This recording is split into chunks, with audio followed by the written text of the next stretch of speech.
absolument pas me permettre en fait, de me retrouver licenciée et sans travail.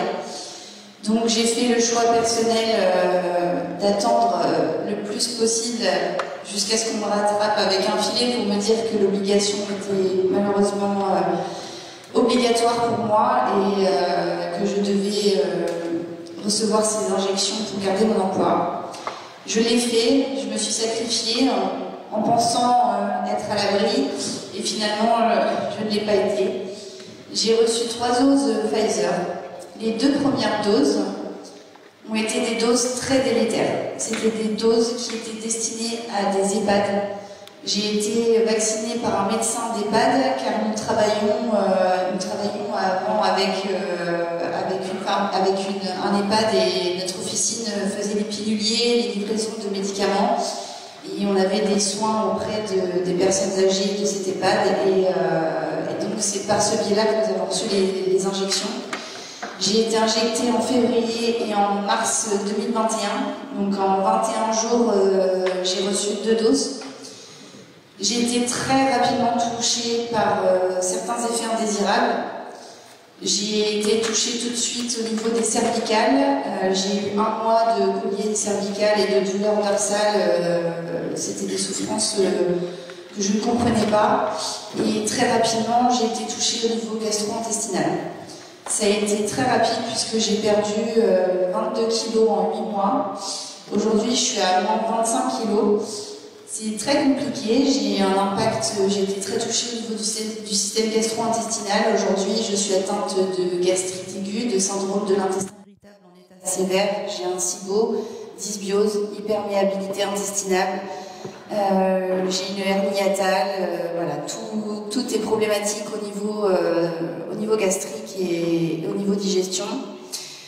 J'ai reçu la 3e dose en janvier 2022 et pour moi là ça a été le départ, ça a été la descente aux enfers, clairement. Il faut savoir qu'avant de me faire vacciner, j'étais une femme hyper active, très sportive. Je faisais beaucoup d'activités, des semi-marathons, de la natation. J'étais très active dans ma vie professionnelle et personnelle. Je ne m'arrêtais jamais, on m'appelait hyperactive. Et du jour où j'ai reçu ces injections, j'ai fini cloîtrée dans mon canapé, alitée 20 heures sur 24, avec des souffrances inimaginables. 2 heures après la 3e dose, je me suis écroulée au sol. J'ai commencé à avoir des douleurs au niveau du site d'injection et c'est remonté au niveau des cervicales, au niveau du cerveau. J'ai eu une migraine, une vision floue. J'ai commencé à développer des symptômes grippales, en fait, une fièvre. J'ai les jambes qui ont commencé à lâcher, des douleurs au niveau du ventre, des nausées, tout ça en à peine 2 heures. Et je me suis écroulée au sol dans ma pharmacie, devant mes patients. Et ça a été très compliqué pour moi parce que là j'ai compris ce jour-là que c'était bien les injections qui étaient responsables de mon état. Ça a été le révélateur. Le lendemain, quand je me suis réveillée, j'avais du lait qui sortait de ma poitrine. Alors j'avais pas allaité depuis 2 ans et demi, j'avais des taches qui ne devaient pas être là et j'avais l'impression d'avoir été percutée par un camion, je ne pouvais plus me lever. J'ai eu le réflexe d'appeler tout de suite ma gynécologue qui m'a pris en urgence. Dans la même journée, j'ai vu 2 spécialistes, j'ai fait des tonnes d'analyses, des prises de sang, des échographies, des prélèvements. Et je suis restée 6 mois en errance médicale. J'ai vu 22 spécialistes qui étaient tous choqués les uns après les autres. Une femme de 32 ans qui se retrouve dans un état mais vraiment lamentable. J'avais du mal à parler. J'ai été pendant plusieurs mois à ne pas pouvoir faire des phrases complètes et des phrases compréhensibles. Je ne pouvais pas me marcher. Je souffrais du matin au soir, la nuit, je ne pouvais plus dormir. J'avais des douleurs insupportables. Je vomissais, j'étais que l'ombre de moi-même. Et puis, quelques mois plus tard, j'ai été hospitalisée, j'ai été à la limite du coma, j'ai fait une pyélonéphrite, une infection du rein qui était très grave, et on m'a hospitalisée en clinique. Je suis restée 10 jours en clinique, à dormir pendant 10 jours. Je ne voyais plus le jour, je n'arrivais plus à parler, à manger, à boire. J'étais dans un état vraiment... j'étais en train de me voir partir, clairement. Et les médecins ne comprenaient pas et je suis finalement tombée sur des médecins internistes, un collégial de médecins internistes qui sont venus me voir pour me dire que j'étais atteinte d'une maladie incurable qui s'appelle l'encéphalomyélite myalgique. C'est une maladie multisystémique qui touche le cerveau, le système immunitaire et tous les organes. Et j'ai été très gravement blessée puisque tous mes organes ont été lésés. J'ai un foie qui était en hépatomégalie. J'ai des tumeurs qui se sont développées au niveau du cerveau, sur l'hypophyse. J'ai des tumeurs sur les poumons. J'ai mon sang qui a été touché. J'ai le cerveau qui a été gravement endommagé. Aujourd'hui, je suis atteinte d'hypométabolisme sévère. Ça a été très compliqué pour moi de prendre tous ces diagnostics les uns après les autres, puisque au fur et à mesure du temps, les pathologies ont commencé à se greffer les unes sur les autres. J'ai développé un SAMA qui s'appelle un syndrome d'activation mastocytaire. Aujourd'hui, je ne peux pratiquement plus rien manger. Toute intolérance, tout ce que je mets dans ma bouche peut m'emmener à l'hôpital à la seconde après que je l'ai ingéré. J'ai développé des intolérances médicamenteuses. C'est plein de symptômes et de pathologies qui nous tombent dessus. Je suis montée jusqu'à 50 symptômes. 50 symptômes quotidiens. Je peux vous dire que c'est très compliqué quand on était une femme pleine de vie. Je ne suis pas la seule. Il y a d'autres victimes. Donc je me suis relevée et je me suis dit je vais contacter Mathieu. Et Mathieu m'a rassurée en me disant que je n'étais pas la seule. Qu'on était des centaines de milliers de victimes en France. Et qu'il fallait que je continue à m'accrocher à la vie. Et je suis tombée grâce à plein de spécialistes dans les mains d'un médecin interniste à Paris qui m'a enfin pas pris pour une folle. Après avoir vu des neurologues qui m'ont traité de malade psychologique, qui m'ont dit d'aller en hôpital psy et me coller sous antidépresseurs à haute dose, j'ai enfin un médecin qui m'a dit « Marie-Charlotte, vous n'êtes pas folle, c'est bien les injections qui vous ont mis dans cet état.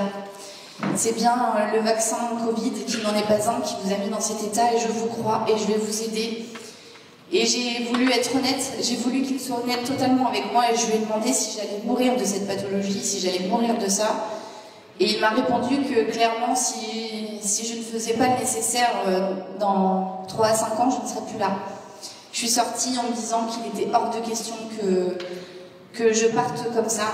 Et de ce jour-là, j'ai lancé un combat phénoménal pour m'en sortir, un combat de délivrance, un combat de message pour pouvoir donner voilà, le message que j'attendais, que Mathieu m'a délivré. Je voulais que les autres l'entendent. Donc j'ai commencé à témoigner très fortement sur les réseaux.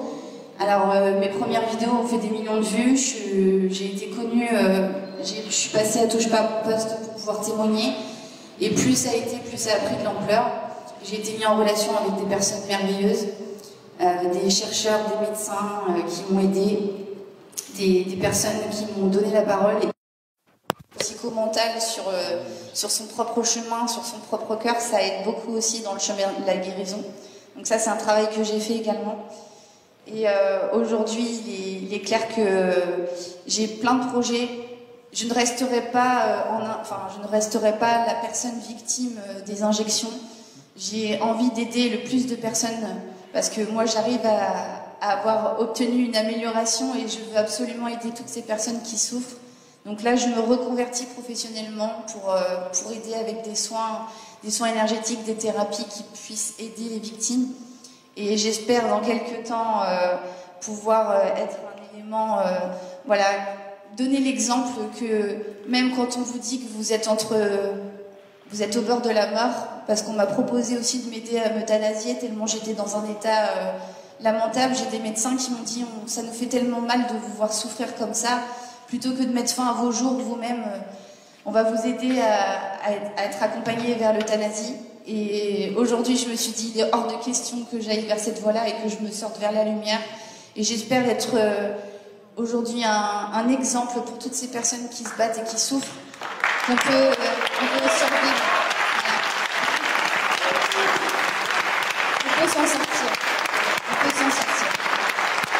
Merci beaucoup. Merci à vous. Aujourd'hui, je suis vraiment fière de dire que je ne suis plus proche de la mort, mais je suis plus proche de la vie, de la lumière et de cet exemple de s'en sortir malgré tout ce qu'on a subi, parce que je pars vraiment de loin. Je peux dire que j'étais vraiment pour moi condamnée. Malgré tous les diagnostics qui ont été donnés, je m'en suis sortie et aujourd'hui, je veux être une lueur d'espoir. Et je remercie toutes les personnes qui m'ont aidée, tous les petits colibris qui ont fait leur part pour éteindre le feu, Merci à vous, merci beaucoup.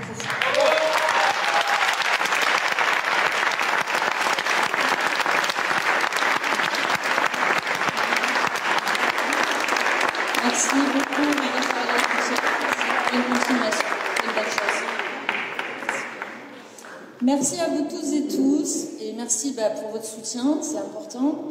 Et dans tout ce marasme, il y a aussi des personnes qui ont osé parler, des personnes qui ont osé dénoncer, qui ont osé soigner, qui fait ça.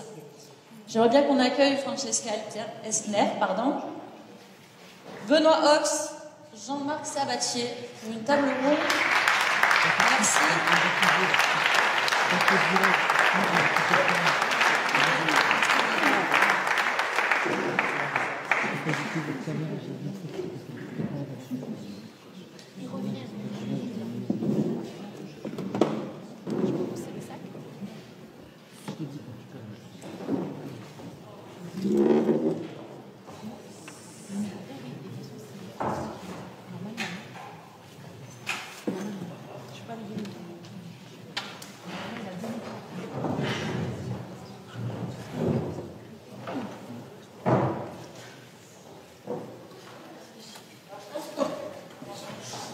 Non? Oui?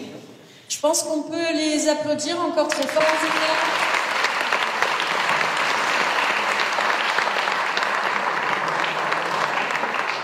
Alors, honneur aux dames, on va commencer par Francesca, qui vient d'Italie et qui est présidente du syndicat Basium. Si je ne dis pas de bêtises, je vous laisserai compléter après. Jean-Marc, je vais terminer par toi parce que ton CV il est un peu long. Hein. Benoît Ox, médecin généraliste au Luxembourg. Jean-Marc Sabatier, directeur de recherche au CNRS. Doctorat en biologie et microbiologie, une habilitation à diriger des recherches en biochimie. Tous les trois, vous avez été alerteurs depuis le début sur les dangers, sur déjà aussi la pseudo-dite crise sanitaire et aussi les dangers des injections. Et vous êtes aussi là pour accompagner les victimes et pouvoir leur proposer des alternatives, disons, un peu moins conventionnelles et un peu moins mainstream. Je vous laisse la parole, peut-être Francesca, pour vous présenter. Merci. Merci à tous aussi d'être là aujourd'hui et merci pour nous avoir invités. Je m'appelle Francesca Elsner, comme tu as bien dit. Je suis présidente de cette association qui donne de l'aide juridique en Italie. On est une dizaine d'activistes et 18 avocats qui travaillent quasiment gratuitement depuis 2021 et qui ont fait énormément surtout pour les personnes qui étaient obligées à être vaccinées. Mais je suis là aussi comme représentante. Je représente aussi une autre association parce que il y avait beaucoup de personnes, beaucoup d'associations qui faisaient des actions similaires. Et une de ces associations avait déjà commencé en 2020. Ça s'appelle Federazione Rinascimento Italia. Et quand elle a un peu tout essayé et ça n'a pas vraiment marché, les choses à la fin, elles n'ont pas bougé vraiment, elle a décidé de se concentrer sur le virus et sur les cures. Donc, comprendre déjà qu'est-ce que c'est le virus, qu'est-ce qu'il fait, etc. Donc, ils ont mis ensemble une équipe de scientifiques, de médecins, de docteurs, pour comprendre ce qui s'est passé. Et qu'est-ce qu'on peut faire pour combattre le Covid. Et disons que ce qui a changé tout, c'est en fait la découverte que la NAC, donc la N-acetylcysteine, elle peut dénaturer la protéine spike. Et pour arriver à ça, dans cette équipe, il y a un médecin qui s'appelle Dottoressa Loretta Bolger, qui a mené l'équipe. Ils ont fait énormément des études qui sont tous publiées sur le site www.zerospike.org. Il y a plus de 2000 pages qui prouvent déjà la liaison entre la protéine spike et les troubles dont on parle aussi dans ce jour, et qui était en 2020 déjà quelque chose de nouveau, donc il n'y avait pas beaucoup de personnes qui parlaient de ça en 2020, et encore moins de la propriété incroyable de la NAC de dénaturer la protéine spike.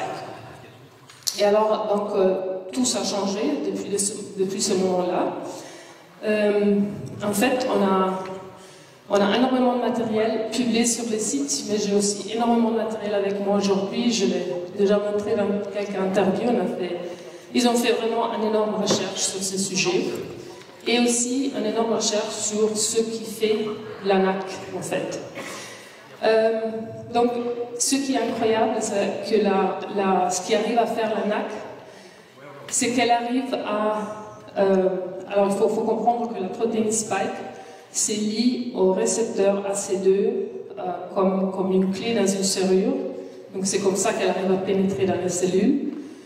Et la NAC, elle a l'incroyable propriété de dénaturer la protéine spike, de la détacher d'abord des récepteurs AC2, de la dénaturer, c'est-à-dire de la déplier. Donc, quand on change la forme géométrique de la protéine, on la désactive. Et puis aussi de détoxifier le corps de cette protéine spike. Le problème, c'était que la NAC, elle arrivait à détoxifier seulement jusqu'à un pourcentage d'à peu près 12-15%, pas plus. Donc, c'est-à-dire que les personnes, en prenant la NAC, ils avaient des améliorations, mais après, les symptômes, ils revenaient. Et c'est à ce moment-là qu'une équipe d'inventeurs, ils ont montré on peut dire, alors, on utilise les principes de la physique quantique, donc on utilise l'énergie plasma pour donner plus d'ordre en molécules, et c'est ce qu'on a fait avec la NAC. J'ai dit mais je n'étais pas parmi les scientifiques et les médecins, je parle au nom de l'association, bien sûr, et je veux aussi dire je ne suis pas un médecin scientifique, je suis simplement une activiste, je suis quelqu'un qui a connu ça, j'ai rencontré ces médecins, je connais assez bien le sujet et je vous en parle, mais je vous parle de ce que d'autres médecins ont fait et qui a été tout publié. Donc tout ce que je vais vous raconter aujourd'hui, vous pouvez le trouver sur le site, et puis j'ai beaucoup plus d'autres informations que je peux vous donner aussi à part. Et donc voilà, avec en appliquant cette stratégie, en donnant plus d'ordre, un niveau plus haut de cohérence au niveau de la structure électromagnétique de la molécule, on arrivait à avoir une puissance plus élevée de la NAC même. Donc, c'est-à-dire si avant elle arrivait à dénaturer d'un pourcentage de 12-15%, avec ça, on arrivait à avoir une dénaturation du 99%. Donc ça, c'est ce qui a tout changé en fait. Et au début, ils étaient assez incrédules, ils ont essayé plusieurs fois, ça a été toujours confirmé. Et alors ils ont essayé sur les personnes, parce que tout ce que je vous raconte, ça a été fait in vitro. Donc ça veut dire qu'on peut vraiment acheter le protéine spike, on peut l'acheter, c'est comme ça. On peut reproduire ce qui se passe dans le corps humain. Et c'est ce que l'équipe a fait. Et puis sur les personnes, c'était étonnant parce que les résultats c'était super et aussi très rapidement, c'est-à-dire que les effets c'était dans 24 heures, 48 heures ou au moins dans les premières 7 à 8 jours, mais normalement c'est vraiment dans les premières heures. Et pour quelqu'un, les effets c'est tellement puissant qu'ils ont les symptômes qu'ils avaient, c'était les symptômes causés par les vaccins ou par les effets secondaires des vaccins. Ça s'était déclenché 1000 fois, donc on a dû enseigner aux personnes d'y aller très doucement, c'est-à-dire de partir avec une gélule ou même une demi-gélule, ou encore de partir que avec de la NAC normale pour une semaine ou deux, et puis de passer à la NAC augmentée. Parce que le fait de détoxification, effectivement, pour certaines, c'est très fort. Et puis lentement, on passe à 2-3 gélules. Et puis on se détoxifie pour au moins 3 mois. Et ça c'est quelque chose c'était le but de tout ce projet de recherche, donc de donner du soulagement aux personnes, aux victimes qui avaient des effets secondaires à cause du vaccin, ou alors du, soi-disant Covid long, parce qu'il y a aussi des personnes qui ne se sont pas vaccinées, qui ont eu des symptômes très similaires. Et là aussi, on a obtenu des résultats vraiment incroyables. Sur le site, je peux le dire, le site... Oui, bon, alors je précise quand même qu'on n'est pas là pour effectivement faire des prescriptions non, absolument pas. On va peut-être, si vous permettez, laisser se présenter Jean-Marc et Benoît aussi. Oui, je veux juste pourquoi je dis ça, parce qu'aujourd'hui, tout le monde m'a posé la même question. Je dis, je vais le dire au public, comme ça c'est un peu plus facile, parce que presque tout le monde m'a posé les mêmes questions. Mais c'est clair qu'après, c'est votre médecin qui va dire s'il en a commenté, comment il faut la prendre, etc. C'est juste une indication générale. Okay. Mais c'est la question qui est posée plus fréquemment, donc voilà, excusez-moi si j'ai profité pour donner cette information. Voilà. Merci. Jean-Marc, peut-être, ou Benoît? Je ne sais pas, qui veut se présenter en premier? Allez, Jean-Marc. Complète. Tu m'as déjà présenté. J'ai rien oublié. Je suis chercheur au CNRS. Donc ce que dit Francisca, ça me parle, parce qu'en fait j'ai été consultant de L'Oréal pour des antioxydants il y a 10 ans. Et donc j'ai beaucoup travaillé, moi, avec la NAC, avec le glutathion. Et on a produit les deux plus puissants antioxydants connus, mais qui doivent être utilisés certainement par L'Oréal, en fait, dans des produits. Autrement, bon, c'est pas mon sujet principal de recherche, c'est le Covid et puis les toxines animales aussi. Surtout les toxines animales, parce que ça a été ma spécialité depuis le début. J'ai fabriqué beaucoup de toxines de scorpions, de serpents, d'animaux venimeux. Et puis ma spécialité, c'était d'étudier les relations structure-activité. C'est-à-dire qu'en fait, j'ai fait de la modification de molécules. Je trafiquais les molécules pour en optimiser les propriétés, pour les rendre plus puissantes, plus actives, plus mortelles parfois quand c'est des toxines, ou bien alors plus spécifiques. Donc c'est vraiment du bidouillage moléculaire. C'est pour ça que la protéine spike, ça me parle, parce qu'en fait c'est une protéine. Donc une toxine, c'est une protéine aussi. La seule différence, c'est la différence au niveau de l'enchaînement des acides aminés, mais les molécules se comportent de la même manière, les peptides. Donc, moi, j'ai dirigé un laboratoire d'ingénierie des protéines, au CNRS, et aussi un laboratoire mixte avec l'université et l'industrie à l'époque. Voilà. Allô? Ça marche. Alors, moi j'ai une petite différence peut-être, je sais pas. Je suis sur le terrain, je suis médecin généraliste, donc je vois et j'entends. J'entends ce qui se passe chez les patients. Je vois ce qui se passe chez les patients. On essaie, tout à l'heure on en a parlé avec Jean-Marc, on essaie de comprendre la physiopathologie de ce vaccin. La physiopathologie, c'est savoir comment il est toxique et quels sont les phénomènes qu'il entraîne dans le corps. Ces phénomènes peuvent être assez nombreux parce qu'apparemment il y a surtout un syndrome inflammatoire, t'es d'accord? Et ces syndromes inflammatoires peuvent entraîner des phénomènes thrombotiques, donc il y a déjà beaucoup de pathologies à partir de ça. Il y a un phénomène immunitaire aussi, on touche le phénomène immunitaire, donc il y a des troubles de l'immunité, et puis surtout les troubles de l'immunitaire contre les cellules cancéreuses. Donc on peut avoir énormément de choses. Donc ça se traduit sur le terrain par des pathologies cardiovasculaires, surtout des insuffisances rénales, des thromboses, donc des accidents vasculaires cérébraux. Il y a aussi des morts subites qui ne sont pas tellement expliquées. Il y a des myocardites et des péricardites qui ont même été déclarés par Pfizer chez nous au Luxembourg à partir de 2021, en juillet. On a reçu un papier de Pfizer confirmant les myocardites. Ça n'a jamais été transmis au niveau politique, mais c'était déclaré par Pfizer en 2021 déjà. Les cancers, on sait par la FDA que surtout dans la population en dessous de 50 ans, il y a 5 fois plus de cancers actuellement. Donc c'est très inquiétant, et surtout c'est inquiétant que c'est une ligne linéaire, c'est une croissance linéaire des cancers. Donc il est possible que les années qui viennent montrent une croissance encore plus importante des cancers, alors qu'il n'y a pas eu de vaccination les 2 dernières années. Donc on en revient un petit peu à la physiopathologie. C'est probablement la spike protéine qui est toxique, comme mes confrères hollandais. La spike protéine, il est possible, et on aimerait bien le savoir, si on pouvait faire ce test de recherche de la spike protéine vaccinale, ça nous permettrait de savoir si les personnes vaccinées sont encore en train de produire cette spike vaccinale.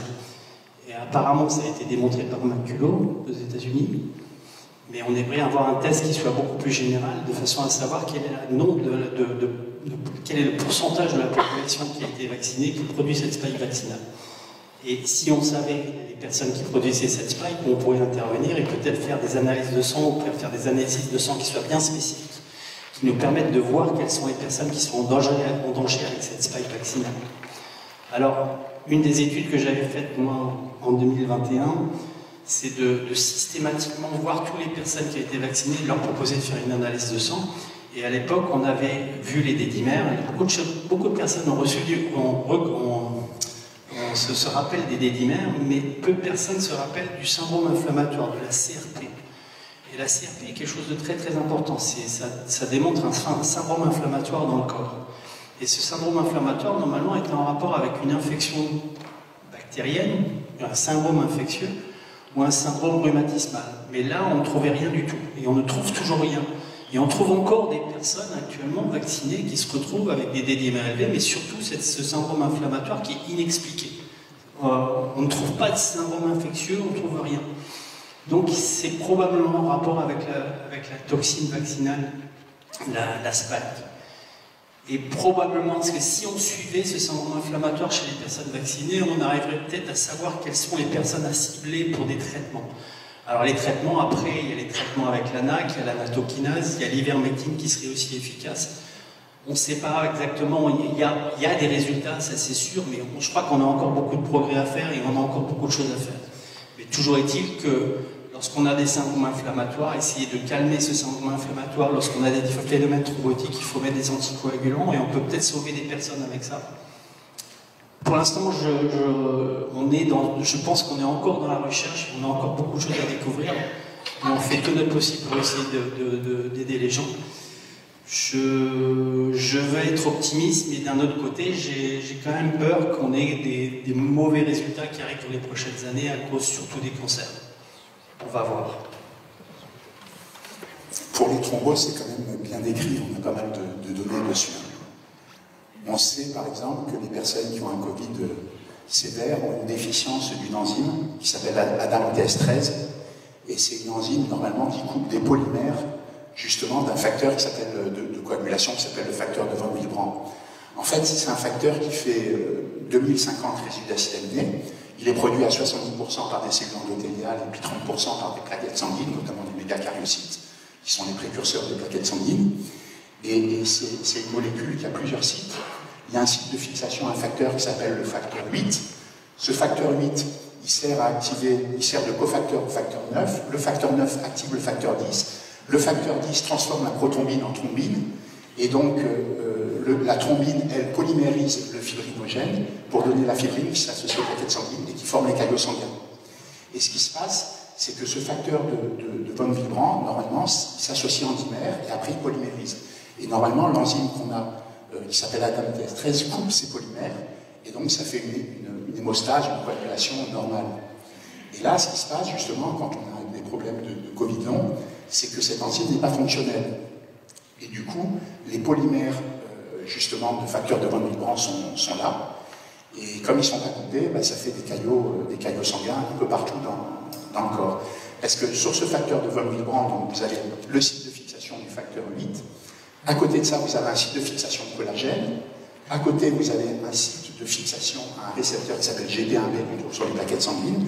Et il y a un autre site récepteur, il y a deux récepteurs qui sont côte à côte, qui s'appellent GP2B et GP3A. GP2B fixe le fibrinogène et le GP3A fixe justement le facteur de von Willebrand. Et donc la cascade, en fait, est connue, la cascade thrombotique. Et ce qui se passe, c'est que la protéine spike suractive un récepteur qui s'appelle AT1R, et c'est un récepteur qui est prothrombotique. Alors pourquoi? Parce que la protéine spike, elle va se fixer sur le récepteur OSA2 dont on a parlé, donc c'est l'enzyme de conversion d'angiotensine 2, et en se fixant dessus, elle gêne la dégradation d'une hormone qui est l'angiotensine 2, qui va suractiver le récepteur AT1R qui est délétère, parce qu'il est prothrombotique, justement il est pro-inflammatoire, c'est pour ça qu'il y a des myocardites, des péricardites, des encéphalites, enfin des tas d'inflammations possibles d'organes. Et il est pro-hypoxémique, donc il désature le sang en oxygène, il est aussi pro-hypoxique, et puis il provoque des fibroses, justement des hypertrophies, il fait chuter le monoxyde d'azote. Donc au niveau mécanistique, on connaît quand même pas mal de trucs, mais parallèlement à ça, on retrouve justement dans les vaisseaux sanguins des espèces de filaments blancs, hein, des espèces de morceaux de caoutchouc. Là. Alors ça, c'est un autre mécanisme. C'est un mécanisme qui implique les granulocytes neutrophiles et les éosinophiles. Donc c'est un phénomène qui s'appelle la nétose ou l'étose. Et en fait, ce sont des cellules du système immunitaire qui font partie de l'immunité innée, hein, donc l'immunité immédiate, et qui en fait implique qui implique la chromatine qui, à la place de se condenser, va se décondenser, et donc elle va piéger, en fait, elle va piéger des microbes ou des substances étrangères. Tu vas le retrouver uniquement chez une personne décédée, ça. C'est pas possible, en fait, chez une personne vivante. Alors, l'excès d'angiotensine 2, qui est induit par la présence de la protéine spike, favorise la nétose ou l'étose. Ouais. Étose, c'est justement la formation ça part de l'ADN, hein, c'est une extension de la chromatine, parce que ça fait agir une enzyme qui s'appelle la PAD, et qui en fait, enlève les charges, justement, sur les protéines histones. Les protéines histones, c'est des protéines basiques, donc chargées positivement, et qui forment des consonants avec les nucléotides de l'ADN. Les nucléotides de l'ADN, ils sont chargés positivement. Et donc la PAD, elle vient justement enlever des charges positives sur ces protéines histones, notamment elle agit au niveau de l'arginine, elle enlève les charges, et du coup la chromatine se décondense, et à ce moment-là, le neutrophile explose, et il libère justement cet ADN qui peut piéger des microbes, qui peut piéger des tas de choses, et puis ça va dans des tas d'enzymes, comme l'élastase, etc. Donc il y a quand même des mécanismes qui sont bien étudiés, qui sont quand même connus. J'ai un petit souhait, parce que là tu leur as fait un cours de 5e, 6e année de médecine. Mais c'est pour ça qu'on disait que les protéases étaient incapables de dégrader ces espèces de filaments blancs. Parce qu'en fait, c'est des DNA qu'il faut utiliser. Parce que c'est de l'ADN. C'est principalement de l'ADN.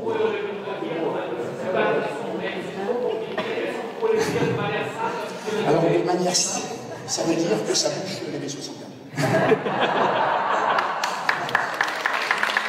Vous étiez à l'université de 5e, 6e année de médecine, et encore, c'est peut-être même un niveau dessus. C'était le niveau CNRS.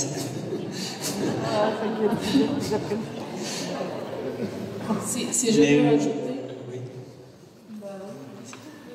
peux rajouter, dans les études qu'on a fait, que l'équipe a fait, on a étudié aussi les clos sanguins, on dit, les caillots. Le caillot sanguin. Et donc, ils ont mesuré le pourcentage et la dissolution de caillots sanguins s'est passée avec la NAC augmentée de 11%, 68%. Donc ça aussi, ça a aidé énormément. Et puis avant, tu disais à propos de l'ivermectine, parce qu'un des témoignages, c'est d'une fille qui avait des troubles neurologiques très très graves. Et elle a essayé pendant 2 ans de trouver des solutions, elle a dépensé une fortune, elle a tout essayé, et avec la NAC augmentée, elle souffrait même de démence à 40 ans. Et elle est arrivée à enlever tous ces troubles, pas seulement neurologiques, mais quand elle a demandé à son médecin pourquoi est-ce que ça marchait avec la NAC augmentée et pas avec l'ivermectine, c'est parce qu'elle a dit la NAC augmentée, ou disons la NAC en général, traverse la barrière encéphaloïde. C'est l'avantage de la NAC par rapport aux autres antioxydants comme le glutathion. Le glutathion, par exemple, il est plus puissant que la NAC, mais il ne monte très difficilement au cerveau, parce que c'est un tripeptide. Et il ne passe pas la barrière hémato-encéphalique, alors que la NAC monte facilement au cerveau. La NAC, en fait, c'est un acide aminé qui est modifié un peu.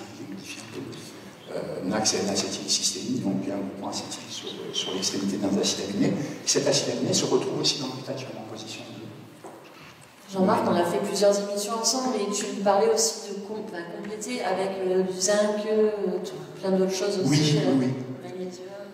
Oui, du zinc, du magnésium, du sélénium, de la vitamine K2, de la vitamine C, justement du NAC. Bon, il peut y avoir d'autres types d'antioxydants, hein, comme la quercétine, il peut y avoir la phycocyanine et tout. Il faut des oméga 3 aussi, de la taurine, et puis éventuellement un complexe de vitamine D, parce que quand le système rénino-angiotensine est très dérégulé, il fait dysfonctionner en fait des bactéries du côlon, enfin des bactéries non, de l'intestin grêle en fait. Et ce sont des bactéries qui nous produisent certaines vitamines, notamment la vitamine B1, donc la thiamine, la B2, la riboflavine, ça produit aussi la B6. Donc la pyridoxine, ça nous fabrique la B9, donc c'est l'acide folique et la B12. Voilà.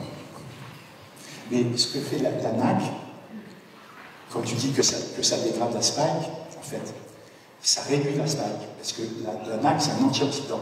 En fait, la spike, c'est une molécule qui a plein de condisulfures.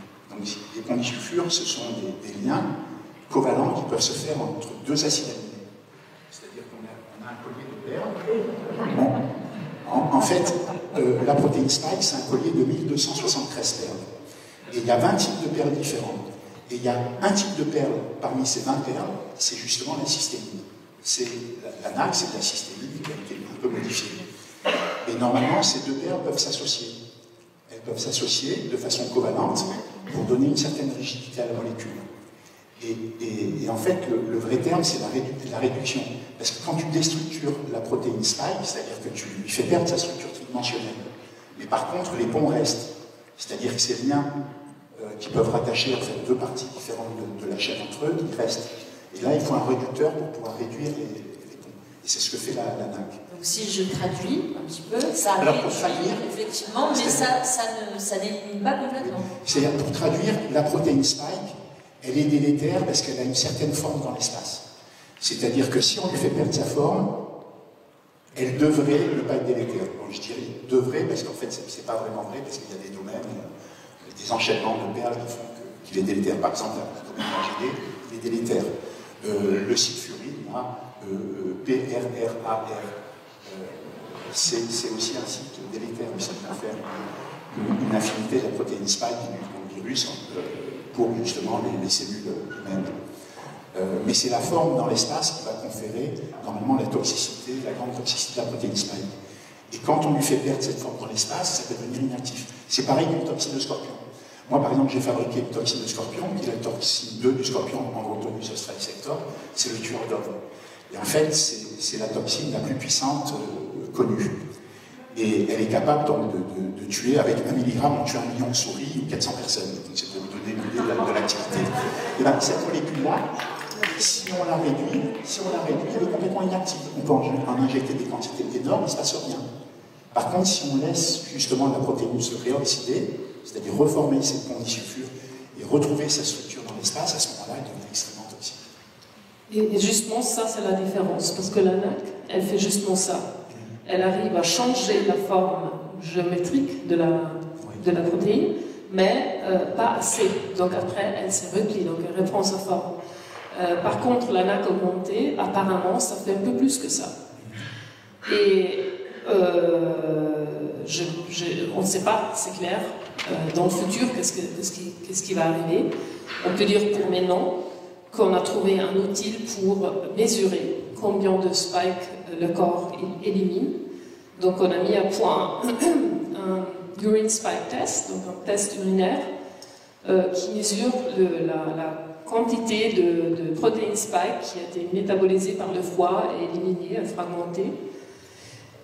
Pour l'instant, on l'a en Italie et aux États-Unis, pour la simple raison que envoyer l'échantillon d'urine, c'est un peu compliqué parce qu'il faut les garder froids et ça doit être rapide. Mais voilà, ça c'est quelque chose que cette équipe a mis à point et je crois qu'il n'y a pas d'autre commande. Et pour l'instant, ça montre qu'au début, avant de commencer, il n'y a pas de protéine spike dans les urines. Donc ça veut dire que naturellement, le corps, il n'élimine pas la protéine. Et après 7 jours de NAC augmenté, voilà, là il y a les fragments. Donc on peut dire, c'est sûr que ça élimine la protéine spike. Combien? On ne sait pas. Les corps, ils continuent à la produire. Combien de temps? Ça, c'est toutes des questions qu'on verra dans les années qui viennent. Et la NAC a aussi un intérêt parce qu'il y a un atome de soufre dedans et ça détoxifie. En plus d'être un antioxydant, ça permet de détoxifier le corps grâce à l'atome de soufre. Tu peux dire? Donc, si on peut retenir une chose, c'est qu'il faut arriver à doser la spike protéine vaccinale dans le corps des personnes, et actuellement, ils ne permettent pas de le faire. Il y a certains laboratoires qui ont cet appareil pour le faire, mais ils ne peuvent pas publier, je crois. Ouais. En fait, en soi, de détecter la protéine spike vaccinale, c'est facile techniquement. Par spectrométrie de masse, parce que la protéine spike vaccinale, elle est différente de la protéine spike naturelle. Parce qu'il y a 2 substitutions d'acides aminés au niveau de la protéine spike naturelle. Donc ils ont substitué des résidus en position 986-987 par des résidus de proline. En fait, ils avaient fait ça pour que la protéine spike ait une conformation, garde une conformation préfusionnelle. Et ça veut dire qu'avec un spectromètre de masse, c'est très facile de voir la différence entre la protéine spike naturelle et la protéine spike vaccinale. Mais en France, ils rechignent à mettre au point un test qui permet de les distinguer, enfin en Europe, un peu partout. Parce que là, ça serait la preuve que les problèmes viennent de la protéine spike vaccinale. Et ça démontrerait que... Pour eux, je veux dire, le Covid long, pour eux, ne peut pas venir de l'affection naturelle. Enfin, je veux dire, ils ne peuvent pas venir de la vaccination, au contraire. Ouais. Pour eux, c'est qu'une infection naturelle, ils ne veulent pas entendre des Covid longs qui sont post-vaccinés. Et ça démontrerait qu'ils ont menti. Donc, une chose à retenir, ce qui est très importante, c'est la NAC. Pour ceux qui ne savent pas ce que c'est la N-acétylcystéine. C'est un mucolytique qu'on donne normalement dans les bronchites, les personnes qui ont des mucosités, trop de mucosité. C'est un médicament très facile à obtenir, que votre médecin généraliste peut vous prescrire très facilement. Donc, c'est quelque chose qu'il faut essayer, ça c'est sûr. Il y a d'autres traitements à essayer qui sont complètement sans effet indésirable, qu'on peut essayer aussi. Mais l'avenir nous dira ce qu'il faudra vraiment faire, et puis j'espère qu'il y a des recherches qui vont être lancées aux États-Unis rapidement, qui vont nous permettre d'avancer dans la recherche, et surtout dans la physiopathologie de ce vaccin.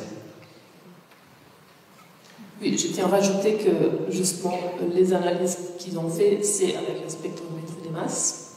C'est comme ça qu'ils ont vu la protéine spike. Ils ont fait un peu plus que ça. Ils ont fait, je crois que tu l'as vu sur le site qu'on a réservé aux médecins, les analyses de docking. Donc, c'est-à-dire voir des analyses extrêmement précises qui montrent même l'endroit où la protéine spike s'est liée au récepteur AC2, donc la poche, on s'appelle comme ça, je crois.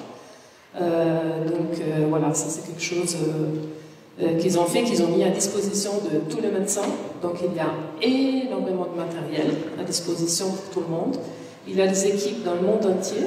Donc il y a des médecins japonais qui sont en train de faire énormément d'études. Ils ont donné la NAC augmentée pendant longtemps à leurs patients. Ils sont en train d'écrire tout ce qui se passe. Et la même chose avec les médecins italiens, aux États-Unis, en Australie. Et c'est tout disponible sur notre site.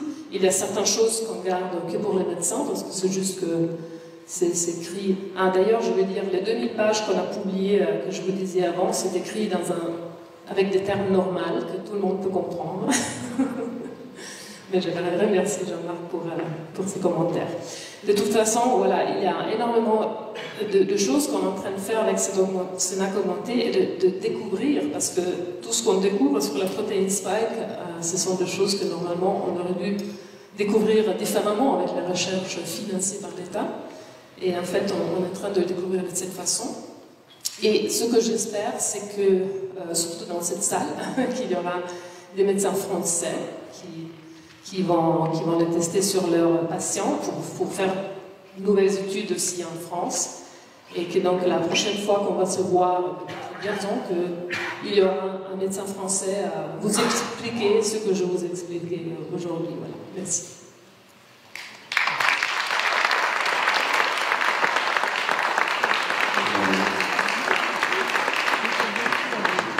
Une chose, j'aimerais que les médecins français n'aient plus peur de parler. puisse s'exprimer.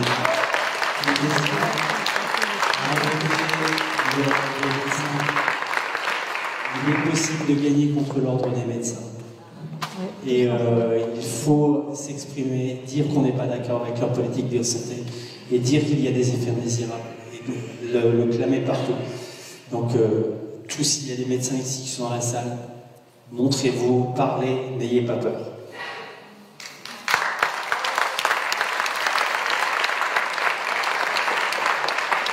J'ai envie de dire, s'il y avait 200 médecins seulement qui commencent à critiquer la politique de santé, que pourrait faire l'ordre des médecins? L'ordre des médecins ne pourrait plus rien faire. Il ne pourrait pas mettre 200 médecins au tribunal. Les 200 médecins ici en France, c'est rien du tout. Donc, j'ai envie de dire, rayez-vous et n'ayez pas peur, allez-y. Moi, la chose qu'on a peut-être en commun, c'est d'un jour d'avoir décidé de prendre le risque de parler, le risque de s'engager. On a eu des problèmes, mais maintenant on a quand même une estime de nous-mêmes. On a une estime d'avoir parlé et de s'exprimer. Bravo. Je pense.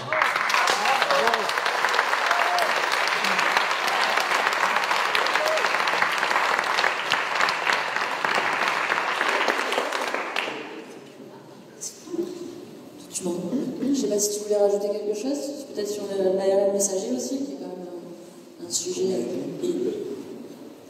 Oui, à quel sujet pour l'ARN? Tout ce que tu peux nous dire là sur les nouveaux, notamment sur les canards. Sur la vaccination des animaux. animaux. Poser des questions après. Mais la vaccination des animaux. Oui, pour la vaccination des animaux. Effectivement, maintenant, ils veulent changer à l'horizon 2030 dans tous les vaccins actuels, ceux qui marchent bien, je ne pense pas en particulier, par des vaccins ARN messagers.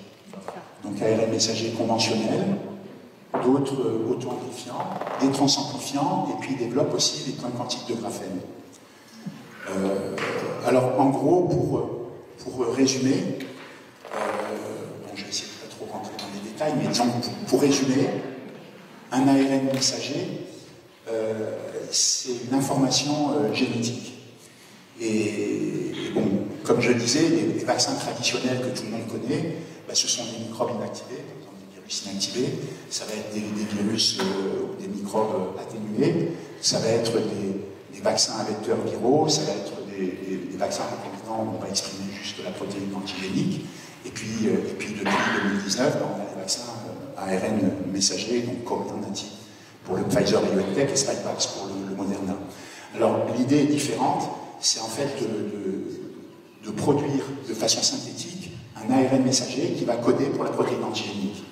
C'est-à-dire à la place de vous injecter par exemple une protéine recombinante, qui pourrait être la protéine Spike recombinante, on va vous injecter un ARN messager qui va coder pour la protéine Spike.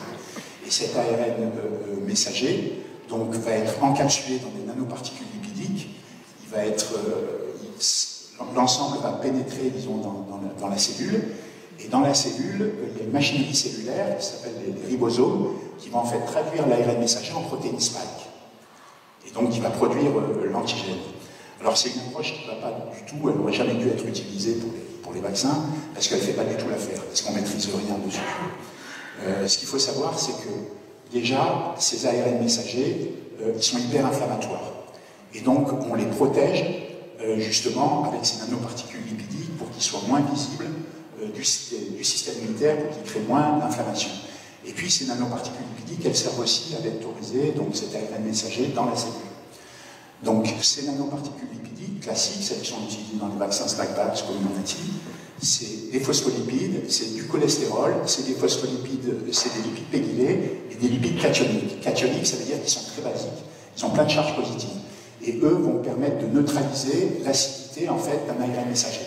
Parce qu'un ARN messager, c'est un polymère de nucléotides, et donc il y a une base, il y a un ribose, un sucre, et puis il y a un phosphate. Le phosphate, ça porte une charge négative. Donc plus il y a de nucléotides, et il y en a à peu près 4300 dans les vaccins Spikevax et Moderna, ils sont légèrement différents, ils sont un petit peu moins, et bien à chaque fois il y a une charge négative. Donc c'est très très acide, et il faut justement un lipide polycationique pour neutraliser ces charges. Et ça va permettre de faire rentrer l'ARN messager dans la cellule. Parce qu'autrement, tout seul, il ne rentre pas. Hein, hein, parce qu'il y a des phospholipides sur la membrane plasmique, il y a une répulsion de charge et l'ARN messager ne rentrerait pas, et il serait hyper-inflammatoire. Donc ils ont mis cette bande de lipides qui permet donc à l'ARN messager de rentrer dans la cellule et d'être traduit par la machinerie cellulaire. Seulement, il y a des tas de problèmes qui se posent. D'abord, suivant les personnes, avec une même quantité d'ARN qui va être injectée, hein, donc c'est 30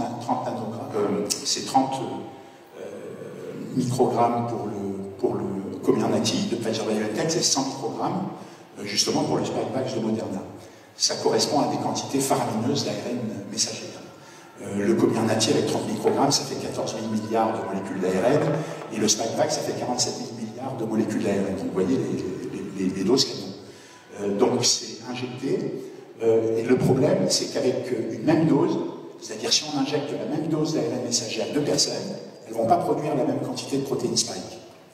Ça va dépendre de leur génétique, ça va dépendre de leur âge, de leur état de santé, ça va dépendre de pas mal de choses, de la présence ou non de comorbidité. Donc on va produire plus ou moins de protéines spike, donc c'est déjà un problème, c'est-à-dire que la quantité d'antigènes produits déjà ne correspond pas, enfin ne sera pas identique suivant les personnes.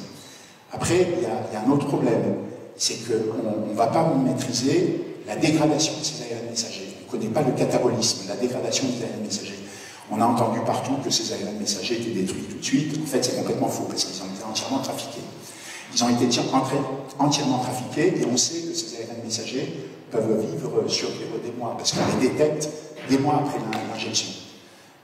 Alors qu'un ARN messager normal a une vie normalement courte. Ça dépend quels ARN messagers, parce que ça dépend de... Ils ont une queue de polyamylation, et suivant la longueur, plus c'est long, et plus ils sont stables. Voilà. Donc on ne connaît pas donc, leur catabolisme, la dégradation. En plus, ce qui est plus grave, c'est qu'on ne connaît pas leur biodistribution. On ne sait pas où ça va. Ça ne reste pas dans le muscle deltoïde, ça se balade dans le sang, et ça va partout. On les retrouve dans la rate, on les retrouve dans les organes reproducteurs, et je veux dire, on peut les retrouver absolument partout. Les nanoparticules peuvent les aider même à franchir la barrière hémato-encéphalique, la barrière placentaire, enfin, ici. Donc on ne connaît pas cet aspect en fait de biodistribution de ces ARN messagers. En plus, sur les ARN messagers qui ont été utilisés actuellement, ils ont modifié un nucléotide. Vous savez, en fait, l'ARN messager, ça va être un polymère de nucléotides, et il y a 4 types de nucléotides différents, A, U, G, C. Et c'est ATGC pour l'ADN, mais là c'est AUGC. Et ils ont modifié le U, l'uridine, et ils l'ont remplacé par une méthyle-1-pseudouridine. Et ça pose un gros problème. Parce que l'ARN messager qui code pour la protéine spike fait 4328. Ça veut dire que vous avez plus de 1000 méthyle-1-pseudouridine dans un seul ARN messager. Et à peu près, lorsque le ribosome lit l'ARN messager, 1 fois sur 10, il se trompe quand il voit une méthyle-1-pseudouridine. Et comme il n'y en a plus de 1000, donc il a beaucoup de façons de se planter quand il lit cet ARN messager pour produire justement la protéine spike. Alors ce qui se passe, c'est qu'une fois sur 10, il saute le cadre de lecture de +1. C'est-à-dire, comme il n'arrive pas à lire correctement donc, ce triplet, parce qu'il y a la présence de la méthyle-1-pseudouridine, et bien il se décale. Il lit le triplet suivant. Donc il se décale de +1, et il lit en fait, il commence à lire le nucléotide qui est juste après. Et le triplet donc qui est juste après. Et c'est un gros problème parce que ce triplet va coder pour un acide aminé. Ça veut dire que quand il sort le cadre de lecture, l'acide aminé qu'il va incorporer n'a rien à voir avec un acide aminé correspondant à la protéine spike. Et donc, comme il y a systématiquement des décalages du cadre de lecture, à ce moment-là, vous allez produire une multitude de protéines qui n'ont strictement rien à voir avec la protéine spike. Et c'est un très gros problème parce que ces protéines sont dites hors cible. C'est des protéines inconnues. Et ces protéines inconnues, elles font comme la protéine spike, elles stimulent le système immunitaire. Et donc, en cas d'immunoréactivité croisée, c'est-à-dire que lorsque le système immunitaire reconnaît une protéine hors cible qu'on ne connaît pas, eh ben, il peut y avoir une reconnaissance, par exemple, d'un anticorps dirigé contre cette protéine inconnue, qui va être capable de reconnaître une autre protéine de l'organisme. Et ça va pouvoir provoquer des troubles métaboliques, puisque ça peut interférer donc, avec des protéines qui sont importantes pour le fonctionnement du corps humain, et ça peut engendrer donc, des cancers, des maladies auto-immunes, des troubles cardiovasculaires, des maladies neurodégénératives, des troubles gastro-intestinaux, donc il peut y avoir des tas de problèmes. Vous avez pris note, hein, parce qu'on va vous interroger après. Alors, juste, il y a un autre problème qu'avait soulevé Alexandra Roland-Code, c'est que quand on vous injecte de l'ARN messager, il y a une possibilité de rétrotranscription et d'intégration dans le génome. Parce qu'on nous envoie une information génétique. Et on est équipé d'un système qui s'appelle Line 1, qui est capable de faire de la rétrotranscription, c'est-à-dire de copier l'ARN qui code pour la protéine spike, il est capable de le coder justement en un ADN. Et cet ADN, justement, parce que donc il a une activité ADN polymérase ARN dépendante, et après il est capable de former le brin complémentaire. Et l'ARN bicaténaire qui code en fait, qui a l'information génétique de la protéine spike, peut s'intégrer au génome humain. Ça veut dire que cette information qui est portée par le vaccin peut aller dans le génome humain. Et alors, évidemment, il y a eu une levée de bouclier quand elle a dit ça, tout le monde a dit que c'était de la folie, etc. Mais on a effectivement un système qui est capable de faire ça. Une rétrotranscription et une intégration. Et tous les essais qui ont été faits sur les cellules, moi je connais personnellement un professeur au Japon qui a testé une quarantaine de lignées cellulaires, montre que cette rétrotranscription existe. Il a pu le démontrer in vitro. Ils ont pu aussi détecter la présence d'une information de la protéine spike dans le génome humain. Mais par contre, ils n'ont pas retrouvé toute la protéine entière. Ils n'ont trouvé qu'un morceau, que des morceaux. Ce qui est plus grave, c'est qu'il peut y avoir aussi une intégration de l'information justement du vaccin dans l'ADN mitochondrial. Et ça peut expliquer pourquoi les mitochondries sont dysfonctionnelles. On voit souvent dans les covidons des protéines, des mitochondries qui sont dysfonctionnelles. Et ça peut expliquer cette dysfonction parce qu'il y a une intégration possible, enfin en tout cas lui l'a démontré expérimentalement, in vitro, c'est-à-dire en tube à essai, il a montré que cette information pouvait aller dans l'ADN mitochondrial. Alors, les mitochondries, elles sont très importantes parce que c'est les centrales énergétiques de la cellule, celle qui nous fabrique l'ATP.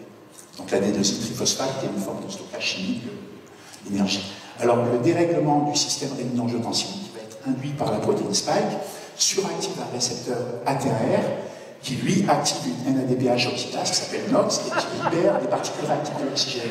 Et ces particules réactives de l'oxygène, elles sont très délétères parce qu'elles déglinguent les cellules. Et notamment quand elles sont...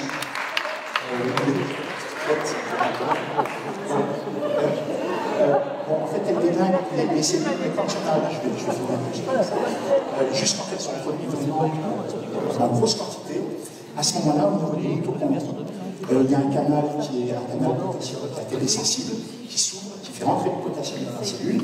Dans la mitochondrie se met à produire énormément de particules réactives d'oxygène et ça fait un dysfonctionnement mitochondrial qui est responsable justement de la mort cellulaire, enfin, par apoptose, etc.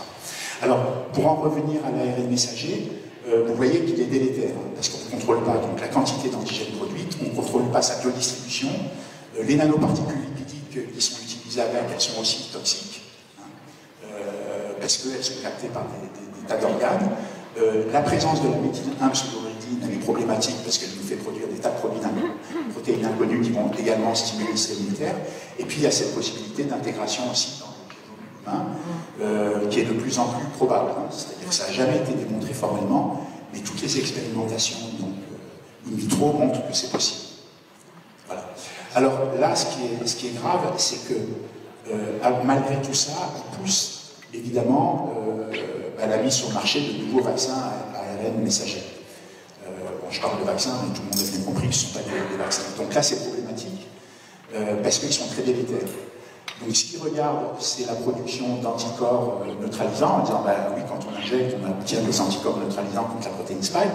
Ce qui est vrai, au début, quand on injecte un ARN messager, un vaccin, il va produire des anticorps. Ces anticorps vont potentiellement être neutralisants. Et ce qui se passe, c'est que parallèlement, ça déclenche l'organisme.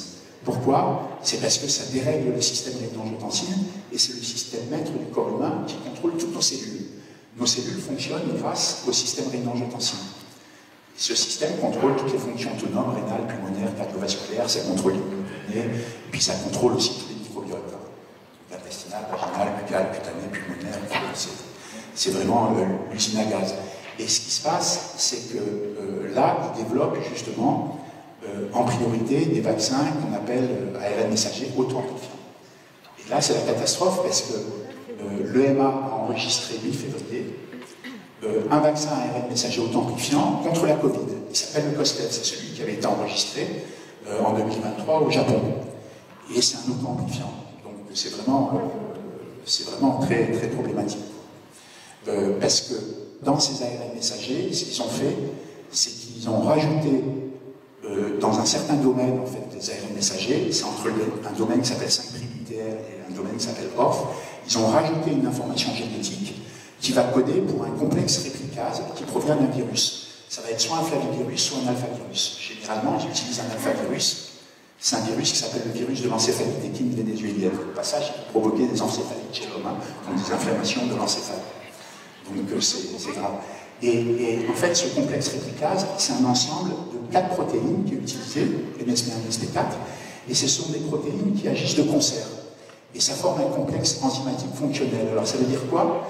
Ça veut dire que quand vous allez traduire l'ARN messager authentifiant, il va produire non seulement le complexe réplicase, mais il va produire aussi la protéine spike ou tout autre antigène. Ça dépend. Ça à l'infini. Voilà, et ça va être à l'infini, parce que ce complexe réplicase, c'est un complexe enzymatique qui permet de fabriquer de l'ARN à partir d'une matrice d'ARN. Quand il voit de l'ARN, il fabrique le brin complémentaire. Alors, l'ARN messager authentifiant, on dit qu'il est de polarité positive, c'est-à-dire que quand il est lu par l'ARN messager, il va produire à la fois le complexe réplicase et la protéine spike. Alors, les maladies H5, enfin, si c'est un vaccin contre la grippe aviaire, par exemple le canard, donc il va produire les maladies H5 à la place. Et donc ce complexe réplicase va être fonctionnel, il va faire la copie, donc la copie du brin d'ARN messager qui voit. Hein. Donc cette copie va être de polarité négative, c'est-à-dire qu'elle ne peut pas être traduite en protéines. Par contre, elle va servir de matrice pour que le complexe réplicase fabrique le brin complémentaire de ce brin qui a été fabriqué. Et ce brin complémentaire est complètement identique à l'ARN messager auto-amplifiant. Ça veut dire que quand on vous injecte un ARN messager auto-amplifiant, vous allez fabriquer en permanence du complexe réplicase et de la protéine spike ou tout autre antigène. Ça veut dire que vous n'avez plus besoin de rappels vaccinaux, et ça veut dire qu'en gros, vous avez le système qui est absolument pas maîtrisé, on ne peut rien faire. Oui. Je crois que Dr. Rox, des choses à rajouter. Non, mais je sens qu'il y a beaucoup de personnes qui ont du mal à suivre Jean-Marc, et je peux vous assurer que c'est très intéressant, et moi j'apprends beaucoup de choses. Pour revenir, vous voyez que les choses sont très très complexes et qu'on nous annonce des choses qui vont être difficiles. J'espère qu'ils ne vont pas y arriver.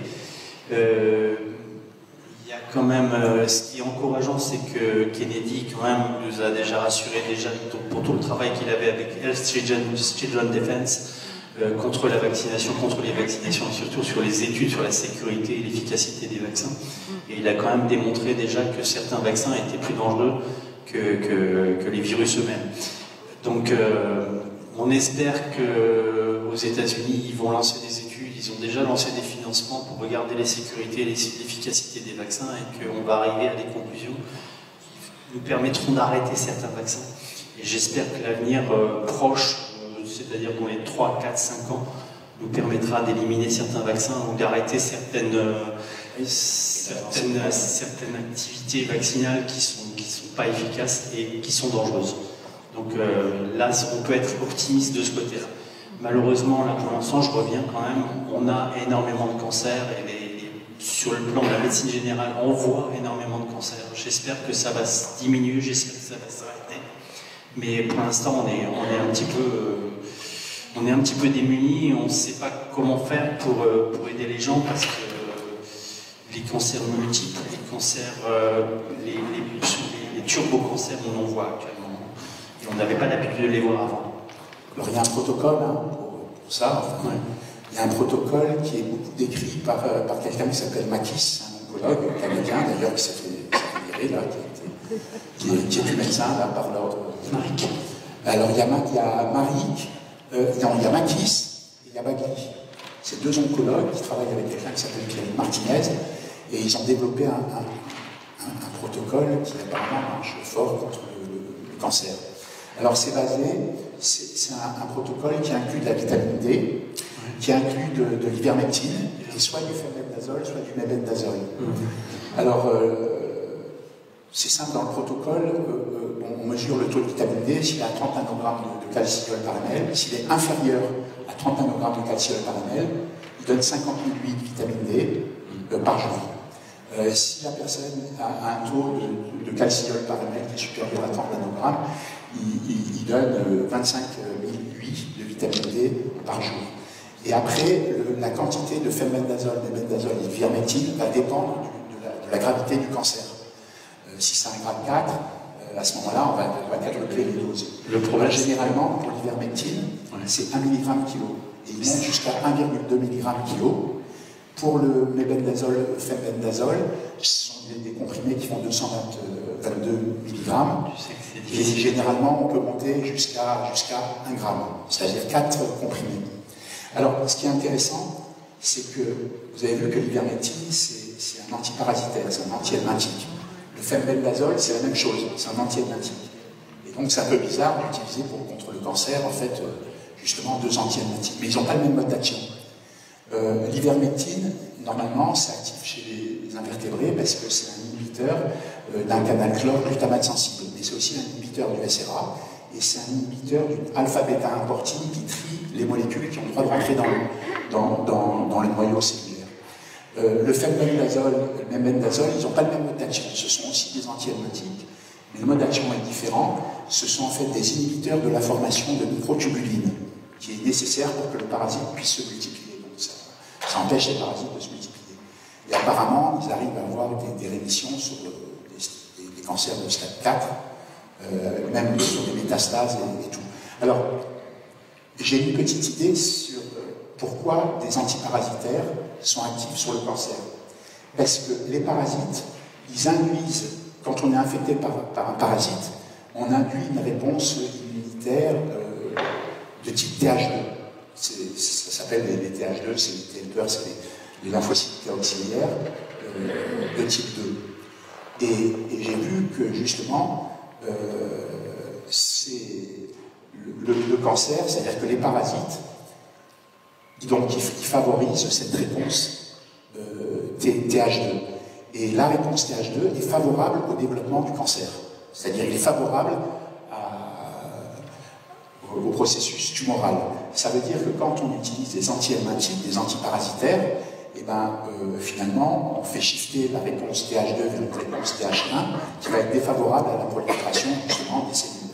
Mais il faut savoir aussi que le système rénine-angiotensine, qui est dérégulé justement quand on a des comorbidités, quand on a un Covid long, ce système rénine-angiotensine, il est complètement impliqué justement dans les phénomènes de cancer, de tumeur, parce qu'il contrôle la différenciation cellulaire et il contrôle la multiplication des cellules.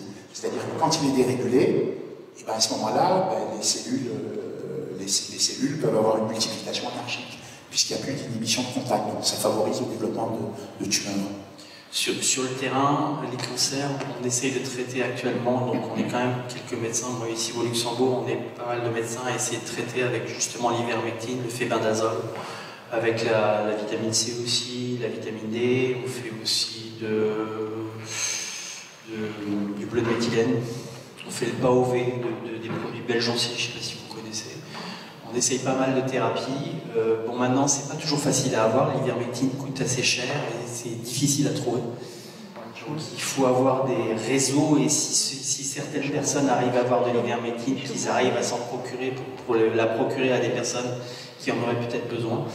Donc multiplier les réseaux. Moi j'ai mes réseaux au Luxembourg pour pouvoir avoir l'ivermectine beaucoup moins chère que celle qui est sur le marché dans les pharmacies. Mais il y a des moyens de retrouver. Alors il faut faire attention parce que l'ivermectine et l'eau ne sont pas du tout équivalents. Oui.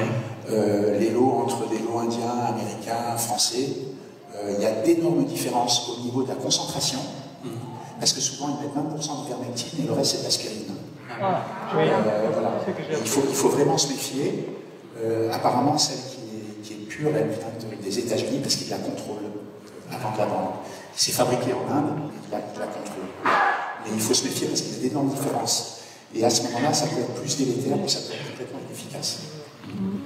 Le prix est très différent en tous les cas, je peux vous le dire. Oui. Sinon, En France, c'est 10 € les 4 comprimés de 3 mg. Donc vous avez 12 mg pour 10 €. sinon de l'ivermectine, par les vaches de On va faire passer des micros. On peut commencer peut-être si vous avez terminé. On peut commencer les questions-réponses. Oui. Merci beaucoup à vous trois en tout cas. Merci. Bravo.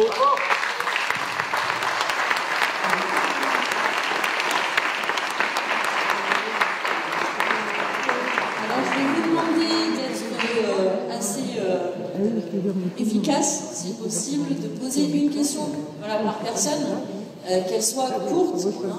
Hein. Un monologue, c'est vraiment là pour pouvoir avoir un échange.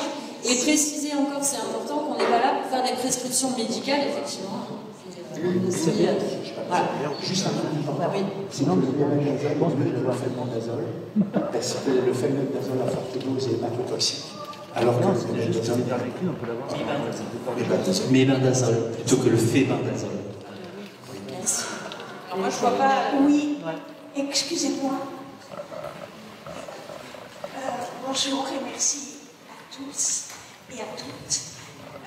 Il paraîtrait que vous pouvez le trouver en vente libre en Suisse, l'ivermectine. Non. En Andorre aussi. C'est une question ou une affirmation? On ne sait pas comment c'est détecté. Ça peut être beaucoup plus délétère aussi. En Suisse. Avant que maintenant.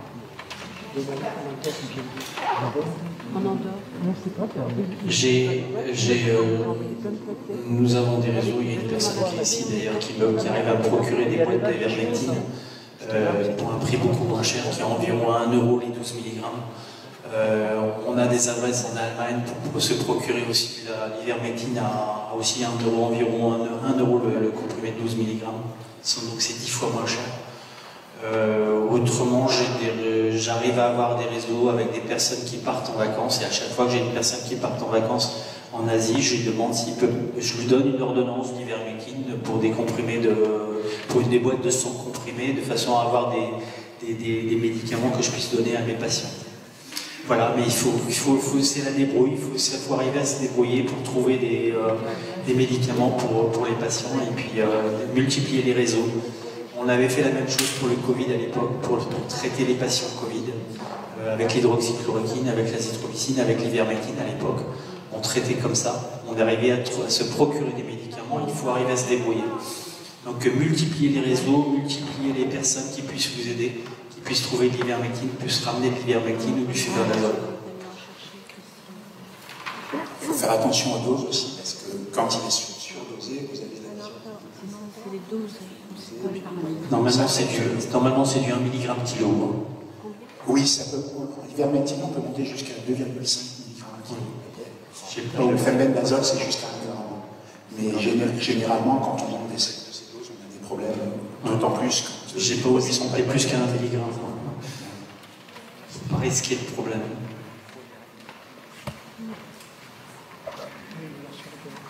Bonjour, merci pour votre intervention qui était très intéressante et un peu compliquée, mais très intéressante quand même. J'ai une question. Le docteur Schwartz dit que le cancer n'est pas un problème d'inflammation, mais plutôt un problème de métabolisation du glucose par les mitochondries. Qu'est-ce que vous en pensez? Il préconise plutôt le peu de méthylène, des produits qui vont réoxygéner le sang. Voilà. Ben déjà, je vois ce qu'il veut dire, c'est parce qu'une cellule tumorale, elle consomme énormément de glucose, 200 fois plus de glucose qu'une cellule normale, et elle consomme beaucoup de glutamine. Donc il y a la glycolyse et la glutaminolyse qui est très importante justement sur les cellules tumorales. Elles consomment la glutamine. C'est pour ça que la glutamine, on peut la prendre en supplément, mais si on a une tumeur, il ne faut surtout pas la prendre parce que ça fait flamber la tumeur. Alors, le bleu de méthylène, c'est un pro-oxydant. Contrairement justement aux autres, c'est un pro-oxydant. Et donc, ça peut dans certains cas être délétère, il faut se méfier. Parce que les pro-oxydants, l'organisme les utilise justement pour déglinguer des cellules tumorales, pour déglinguer des microbes, etc. L'organisme utilise les pro-oxydants comme arme. Voilà. Et des radicaux libres, ce sont des pro-oxydants. Les radicaux libres qui sont très délétères pour les cellules, ce sont justement des pro-oxydants. Ce sont en fait des molécules qui ont un déficit électronique, et les antioxydants sont des molécules qui ont un excès d'électrons, et les antioxydants donc peuvent se fixer sur les radicaux libres et les neutraliser. Parce que les antioxydants, quand ils donnent leur électron à un radical libre, l'antioxydant n'est pas déstabilisé, contrairement à une autre molécule. C'est comme ça que ça bloque justement la cascade délétère redox. Voilà. Alors, le bleu de méthylène, il a une particularité. En fait, il agit comme un cofacteur d'une enzyme qui transforme le fer ferrique en fer ferreux. Vous savez, dans les globules rouges, dans les hématies, vous avez donc l'hémoglobine, qui est une protéine, vous avez un L et vous avez un atome de fer. Cet atome de fer, il peut exister sous deux formes. Fer ferrique, Fe3+, fer ferreux, Fe2+. Et en fait, le bleu de méthylène, il se comporte comme un cofacteur d'une enzyme qui est capable de transformer le fer ferrique, Fe3+, en fer ferreux. Et ce qu'il faut savoir, c'est que le fer ferrique n'est pas capable de fixer le dioxygène, alors que le fer ferreux fixe le dioxygène. C'est pour ça que quand on prend du bleu de méthylène, on oxygène le sang, parce qu'on redonne la capacité en fait, à l'hémoglobine de fixer le dioxygène et donc d'alimenter les tissus qui sont en hypoxie, par exemple. Voilà.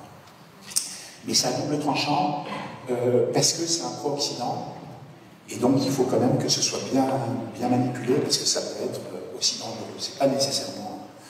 Vous voyez, sur les roseaux, on voyait souvent, on disait il faut prendre de la vitamine C avec du bleu de méthylène. Alors les deux peuvent être bénéfiques, mais en fait ils s'annulent.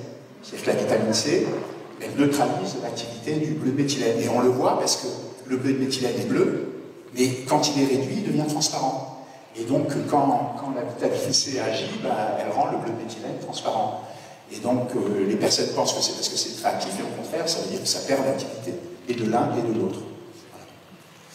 Voilà. Alors c'est le même mode d'action que pour le cancer, on utilise aussi des injections intraveineuses de vitamine C, très élevées, entre 12 et 30 grammes, parce que c'est pas toxique du tout. Mais là, la vitamine C agit comme un pro-oxydant aussi. Oui. La metformine. Alors la metformine, c'est un antidiabétique. Alors c'est très bon pour le Covid long. C'est très bon, pourquoi? Parce que la protéine spike, quand on a un Covid long, on a un dérèglement du système rénine-angiotensin. Et ça nous met en état de prédiabète. Et justement, la metformine, c'est un antidiabétique, et donc c'est très bon, justement. Et c'est pour ça qu'il faut éviter le sucre. Aussi, il faut le remplacer par du dérimose, du stevia, de l'érythritol. Il y a aussi des personnes qui essaient la diète thérapeutique, qui peut être actif à jeûne. Et donc la metformine, le glucophage, pour ceux qui connaissent, c'est un médicament du diabète, c'est un médicament très très classique du diabète, qui peut être utilisé dans les cancers. Oui, parce que le glucose est très délétère. Le glucose est très délétère quand on a un Covid long. Là, les Covid longs qui sont là, le sanguin, quand ils prennent du glucose, ils font souvent un crash, et le crash, il est décalé dans le temps. Il se fait par exemple 24 heures après, voire 48 heures après. Alors ça s'explique, parce que quand on prend du glucose, c'est pour ça qu'il faut éviter le glucose quand on a des problèmes de Covid long sévère, parce que le glucose, il a une particularité, c'est-à-dire que quand on mange des gâteaux, des bonbons, etc., on a un apport de glucose. Ce qui se passe, c'est que quand on apporte du glucose, on fabrique de l'ATP, donc de l'adénosine triphosphate, par les cellules qui se mettent à fabriquer donc, de l'ATP. Et ce qui se passe, c'est qu'il y a une fuite de cet ATP par des canaux. Il y a des canaux, donc il y a des canaux qui s'appellent panexiniques et d'autres qui s'appellent des hémicanaux connexines. Et ça fait que l'ATP sort de la cellule. Il peut sortir par d'autres moyens aussi, parce que la cellule peut exploser, il peut y avoir des éclosions aussi qui se forment avec de l'ATP dedans, mais généralement ça passe par ces canaux, donc les hémicanaux connexines et les canaux connexiniques. Et cet ATP donc sort de la cellule. Et il se fixe sur deux récepteurs qui ont été identifiés, ce sont des récepteurs purinergiques. Il y en a un qui s'appelle P2X7, l'autre qui s'appelle P2Y. Et le P2X7, en fait, c'est un canal ionique. C'est un canal qui fait rentrer du sodium, qui fait rentrer du calcium, qui fait sortir du potassium. Et il active l'inflammasome, et donc il exacerbe les effets délétères. Justement, donc on a les symptômes délétères qui s'accentuent. Le P2Y, lui, c'est différent, c'est un récepteur à 7 segments transmembranaires, protéine G, et il régule en fait le stress métabolique et puis il active le système immunitaire. Mais ça a un effet délétère direct, justement parce que ça active des voies qui sont délétères. C'est pour ça qu'il faut éviter la production d'ATP, justement. Et donc, diminuer le sucre. Alors, on peut prendre des produits, c'est-à-dire que quand on a un crash comme ça, il y a deux produits qui pourraient marcher. Il y en a un qui s'appelle le probénicide, qui est un anti-goutte, et l'autre qui s'appelle le dipyridamol, qui est un anti-AVC. Et il y en a un qui est un inhibiteur des canaux panéthyliques 1, et puis l'autre qui inhibe aussi, qui inhibe justement la migration de l'ATP dans le milieu extracellulaire. Oui, mais déjà, merci à tous ces chercheurs qui essayent de trouver des solutions à la saloperie que le gouvernement nous a injecté à certains. On sait que ce sont des tordus, on le sait tous. Votre question? Ma question est, ils sont en train de vacciner en masse, surtout la volaille, soi-disant la grippe aviaire. On connaît des producteurs qui disent, ben, nos canards, ils vont bien, mais on est obligé de les faire vacciner, autrement on ne peut plus les vendre. Et on s'aperçoit que c'est aussi avec des vaccins à ARN messager. Oui. Est-ce qu'en ingérant la viande de ces volailles vaccinées, ils ne sont pas capables de le transmettre? Oui, ben, c'est effectivement le cas. Parce qu'actuellement, il y a des vaccins donc, ARN messager authentifiants pour les animaux, donc, y compris les animaux d'élevage, mais également les animaux domestiques. Ça existe déjà en Amérique. Ils ont des vaccins ARN messagers, justement. C'est Merck qui développe ça pour la leucosphéline, donc le FELV, et aussi pour la grippe canine, qui va exprimer l'antigène H3.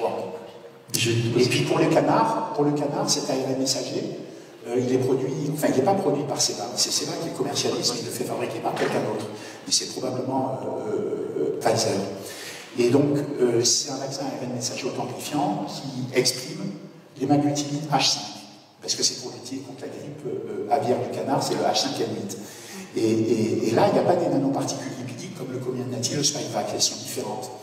Il y a en fait des nanoparticules d'oxyde de fer enrobées d'acide oléique, et il y a du squalène. Le squalène est thermorésistant. Et le problème qu'il y a, c'est qu'ils ont injecté un peu moins de 62 millions de canards, de la moitié des 62 millions de canards qui avaient été injectés, parce qu'il y a 62 millions de canards qui ont été injectés par des vaccins contre la grippe aviaire. Il y en a plus de la moitié avec un vaccin inactivé et l'autre moitié avec le Ceva. C'est le Ceva H5AI, il s'appelle, ce vaccin, entre guillemets. Mais ce n'est pas Ceva qui le produit.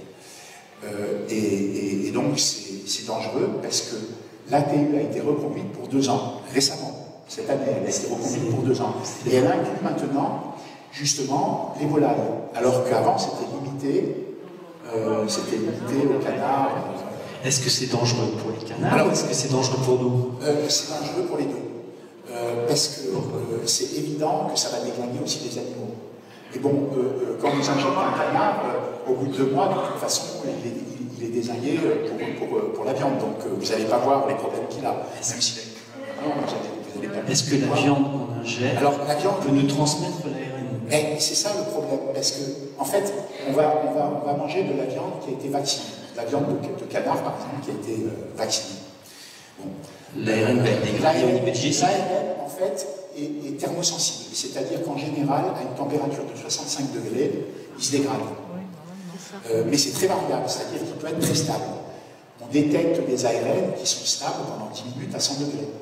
Donc ils sont stables pendant 65 heures à 80 degrés. Donc tous les ARN ne vont pas être dégradés à 65 degrés. Les enzymes, ça va dépendre de leur taille, déjà, plus ils sont stables, et ça va dépendre de leur capacité à avoir des zones qui s'apparient. S'ils ont beaucoup de zones qui s'apparient, ils sont davantage stables. Est-ce que les enzymes digestives ne peuvent pas dénaturer ces ARN? Alors ce qui se passe, en fait, c'est que ces ARN-là sont protégés par des nanoparticules d'oxyde de fer et par du squalène qui est thermorésistant. Donc quand on chauffe la viande de canard, on peut avoir une dénaturation, peut-être un peu d'ARN, mais on peut avoir encore de l'ARN fonctionnel, notamment quand on mange du canard rosé, parce qu'on ne va pas chauffer le bout. Et donc c'est évident qu'on va avoir encore de l'ARN fonctionnel. D'autant plus que même s'il était potentiellement dégradé par la chaleur, il ne faut pas oublier qu'il est dans une gangue de nanoparticules d'oxyde de fer et de squalène thermorésistant. Donc ça veut dire que forcément, il va y avoir des molécules d'ARN. Là, tu parles de la cuisson. Tu parles de la cuisson. Mais après, il va passer par le système digestif. Le système digestif, il est encore dégradé. Déjà, à la cuisson, quand on mange la viande bronzée, on peut avoir de l'ARN messager auto-amplifiant qui est fonctionnel. Mais ce qui se passe, c'est que quand on le mange avant même qu'il soit dégradé dans l'estomac, le pH est de 1 à 3, il monte jusqu'à 4, même quand il y a la descente du bol alimentaire, il peut même monter jusqu'à 6. En fait, il est quand même au contact des muqueuses buccales. Il est au contact de la rame de l'œsophage. Ça veut dire qu'il ne faut pas censé passer dans la circulation sanguine. Ça veut dire qu'on a du complexe efficace de l'ARN messager auto-amplifiant, fonctionnel, qui peut passer très facilement avant d'aller à un pH acide qui peut être potentiellement dégradé.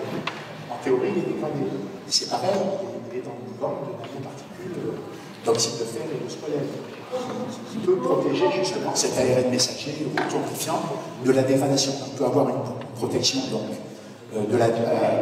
à la dégradation thermique, mais aussi à la dégradation par acidolyse, via l'acidité justement de l'estomac. Et puis il y a autre chose aussi, c'est que quand une cellule reçoit un ARN messager auto-amplifiant, justement, cet ARN messager auto-amplifiant peut être emprisonné dans des exosomes. Et les protéines produites, le complexe réplicase et puis l'antigène, qui peut être la protéine spike ou autre chose, peut être justement se retrouver dans des exosomes. Et les exosomes sont connus pour résister aux acides gastriques. Donc ça veut dire que c'est pas gagné, ça veut dire que le risque existe. Et alors, ça va se traduire comment? Ça veut dire que si vous avez, s'il y a un peu d'ARN messager auto-amplifiant qui passe dans la circulation sanguine, ça veut dire que potentiellement vous avez un complexe réplicase qui va être fonctionnel. Et c'est quoi cet ARN, ce complexe réplicase? En fait, c'est un complexe enzymatique qui fabrique de l'ARN, qui copie de l'ARN à partir d'une matrice d'ARN. Or, quand il rentre dans la circulation sanguine, il va être au contact de tas de cellules endothéliales, épithéliales, etc. Et on ne sait pas ce qu'il va faire. Parce que lui, il est capable de fabriquer, de copier de l'ARN en ARN. Donc, en fait, c'est la grosse inconnue. Et forcément, ça peut être que délétère. De toute façon, ça ne peut pas être bénéfique. Est-ce qu'il y a le risque existe. D'autant plus que la quantité qu'on injecte, elle est importante. Pour les ARN messagers auto-amplifiants, c'est 5 microgrammes qu'ils injectent pour le CEPA. 5 microgrammes, ça représente quand même un paquet d'ARN. Donc même s'ils sont dégradés, vu le nombre, il y aura toujours certainement quelques ARN qui vont rester fonctionnels. Donc là aussi, le risque existe. C'est pour ça que c'est très dangereux. Et ils développent parallèlement des ARN messagers transamplifiants. Le principe, c'est exactement le même. Mais à la place d'avoir un seul ARN messager sur lequel vous avez le complexe réplicase, plus justement la portion qui va coder pour l'antigène, la protéine spike, pour l'hémagglutine H5, H3, etc. À ce moment-là, vous allez avoir deux ARN messagers, un qui va coder pour le complexe réplicase, un qui va coder pour l'antigène, et pour Big Pharma, ça va être tous les nefs, parce qu'ils vont pouvoir utiliser l'ARN messager qui code justement pour les complexes réplicases pour tous les vaccins transamplifiants. Ils n'auront plus qu'à changer le deuxième ARN messager qui va coder pour la protéine antigénique. Et le problème, c'est le même.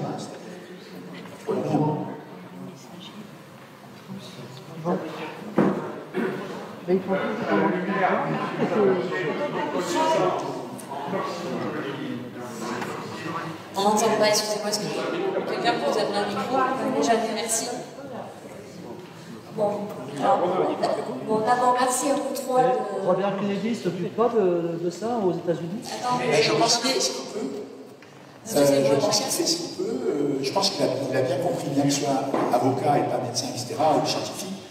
Il est bien entouré et il a bien compris que c'était de la cochonnerie, les ARN messagers. Il a bloqué tous les financements. Il a bloqué les financements. Alors, à un moment, j'étais pas très sûr de lui, pour une raison bien simple, c'est que quand il était déjà ministre de la Santé, il y a eu quand même justement un autre vaccin ARN messager auto-amplifiant contre la Covid qui a été accepté.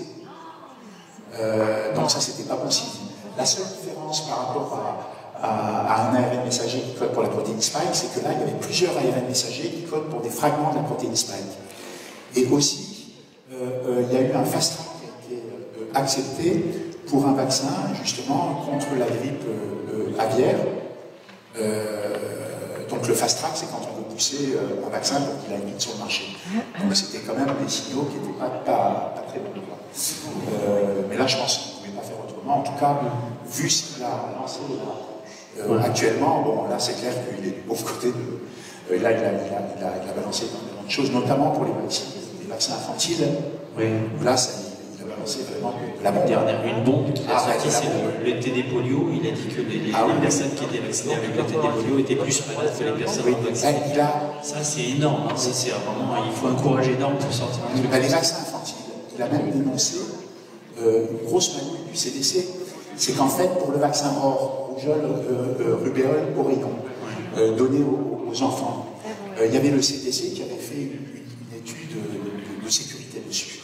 Et en fait, ils ont comparé des gens qui avaient été vaccinés avec le calendrier normal, très tôt, à des gens qui avaient été vaccinés très tardivement, ou pas vaccinés justement avec le ROR, le vaccin donc rougeole, rubéole, oreillon. Et ils ont vu qu'il y avait une augmentation de 260% justement d'autisme avec ce vaccin ROR chez les enfants qui avaient été vaccinés avec le ROR, contrairement donc, aux autres qui n'avaient pas été vaccinés avec le ROR. Et le CDC a caché l'information. C'est-à-dire responsable des effets secondaires des vaccins, on ne publie pas ça, vous oubliez ces données. Et donc ça a été mis de côté, et là il a révélé au grand public. Et il a révélé une chose très importante, il a révélé par rapport à l'autisme que le vaccin infantile pour l'hépatite B était responsable d'une augmentation de 1135% des cas d'autisme chez les enfants. Alors, il faut savoir que les cas d'autisme chez les enfants, dans les années 70, c'était 1 sur 10 000. Et là, il a annoncé les derniers chiffres du CDC, c'est que c'est une personne sur 19 qui a un syndrome autistique, et une personne sur 12,5 chez les garçons. Ouais. Donc Est-ce que je peux rajouter une chose sur une anecdote, en fait, en Italie, pour ce qui concerne le vaccin pédiatrique pour l'anti-hépatite B?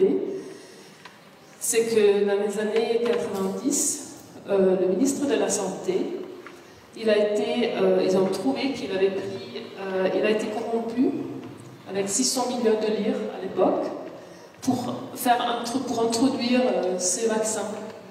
Et ils l'ont découvert, il a été condamné, il est allé à la prison, il a payé pour ça, il a une énorme amende pour ça. Ben, le vaccin, il est toujours là. Et oui, parce que Kouchner l'avait arrêté à un moment. Et ce que j'espère vraiment beaucoup, c'est que toute cette attention qui est maintenant posée sur les vaccins, comme à partir du vaccin anti-Covid, etc., j'espère que cette attention va aussi se déplacer à nouveau sur le vaccin pédiatrique. Parce qu'en France, comme en Italie, on est entre les pays, je crois, avec plus d'obligations au monde sur les vaccins pédiatriques. La France, non plus que l'Italie. Voilà. 12 qui correspond en fait à 15, parce qu'il y a un vaccin tétravalent contre le méningocoque. Les amis, c'est 10. Dans la notice du ROR, il y a un effet indésirable qui est décrit, qui est assez fréquent. C'est 1 sur 100 à 1 sur 1000, où il est écrit un effet indésirable psychiatrique. Or, ce vaccin, on le fait chez des bébés. Donc, il n'y a pas d'effet indésirable psychiatrique chez un bébé. Il est écrit que les enfants peuvent faire des cris anormaux. Et des cris anormaux, si vous allez rechercher ce que c'est, des cris anormaux, c'est un bébé qui va pleurer pendant 24 heures à 72 heures. Or, quand on a la description des cris anormaux, c'est normalement un signe d'encéphalite. Et ça n'a rien à voir avec un trouble psychiatrique. Donc il détourne un symptôme en effet psychiatrique, alors que c'est un effet clinique, symptomatique d'une encéphalite. Et cette encéphalite peut être en rapport avec l'autisme, bien sûr. D'ailleurs, pour la vaccination infantile, justement pour l'hépatite B, responsable d'une augmentation de plus de 11 fois des cas d'autisme, ils ont repéré que ça vient justement du thiomersal, qui est en fait un dérivé éthylmercure. Il y a encore alors, il y a des vaccins qui l'ont interdit, mais il y a encore des vaccins qui ont des, alors, il est caché, traces il n'est pas autorisé. De thiomersal. En France, ils l'ont enlevé, oui. Ils l'ont enlevé, mais il y a d'autres substances qui sont dangereuses. Il y a le polysorbate 80, qui est le twin 80, parce qu'il rend justement les barrières hématocéphaliques poreuses, hein, puisque c'est un produit qui a une interface hydrophobe. Et puis il y a aussi surtout l'hydroxyde d'aluminium. Oui. Ouais. L'aluminium qui est soi-disant non toxique. Ouais. Il est responsable des myofascites à macrophages. C'est des macrophages.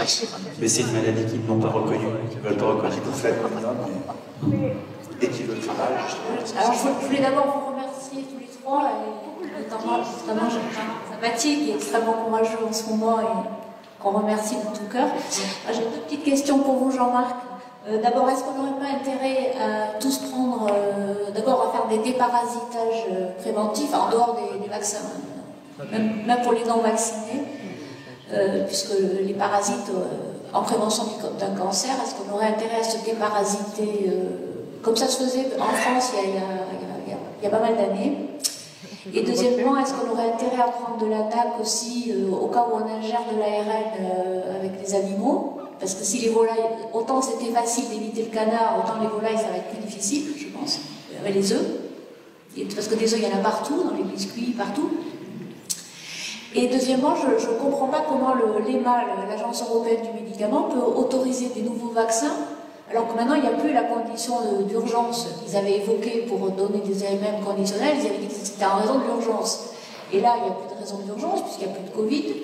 Et comment l'EMA peut donner son accord à des nouveaux vaccins auto-amplifiants? Ça, c'est quand même un gros problème. Et puis, une question pour madame, je n'ai pas trop retenu votre prénom. Je voulais savoir avec quoi c'était augmenté la NAC. Parce que vous parlez de NAC augmenté, c'était avec un autre produit ou... Merci. Oui, moi par exemple, justement, j'ai pris de l'ivermectine en préventif. J'y en prends de temps en temps, un peu régulièrement, parce que, a priori, ça pourrait empêcher justement le développement de tumeurs, parce que les tumeurs, on ne les voit pas tout de suite. Hein, donc en préventif, ça peut être vraiment intéressant, je pense. C'est meilleur. Pardon ? À quel dosage ? Le dosage, par exemple, de l'ivermectine, pour la Covid, c'est 0,2 mg/kg. Il y en a qui l'utilisent beaucoup à 0,4 mg/kg. Pour les tumeurs, c'est plus élevé. En général, pour vous, par exemple, ça serait 12 mg. En prévention? Oui. En prévention? Oui, en prévention. C'est meilleur que l'hydroxychloroquine? 12 mg en prévention. 12 mg. Alors, normalement, l'ivermectine, un seul traitement suffit. Normalement. Par son mode d'action, un seul traitement suffit. Mais bon, les gens qui ont le Covid en prennent tous pendant un certain temps. Et puis quand on a un cancer, parce qu'on a tous les jours une forte dose, mais normalement, c'est un antiparasitaire qui est antigénique. En prévention, une fois par jour, de temps en temps. Un jour de temps en temps. Moi, c'est ce que je fais en tout cas, oui. Mais ce sont des cures C'est ce qu'on fait en pratique aussi. Pour la NAC augmentée, du coup, Francesca? Et la NAC, ça sera forcément bénéfique aussi, les antioxydants. Il n'y a pas d'effet secondaire à prendre de la NAC en permanence? Non. Ah non, ça sera très bénéfique, hein, dans tous les cas. Il n'y a pas d'effet secondaire aussi avec l'ivermectine.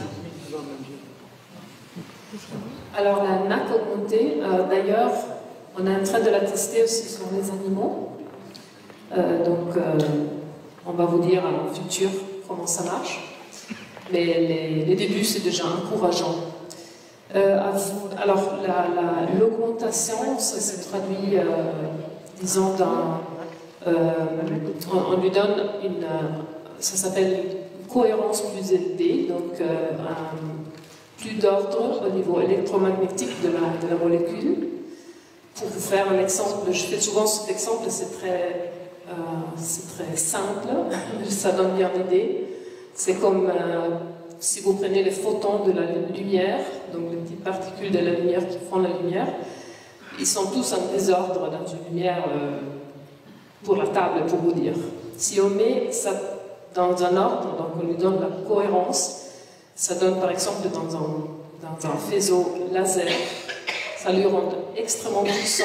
Donc c'est un peu ce qu'on a fait avec l'ANAC, en appliquant ces principes de la physique quantique. Donc la chimie, c'est la même, c'est de l'ANAC, mais elle est augmentée. Donc si normalement on prend par exemple 600 mg par jour, avec l'ANAC augmentée, ça suffit 200 mg. Voilà.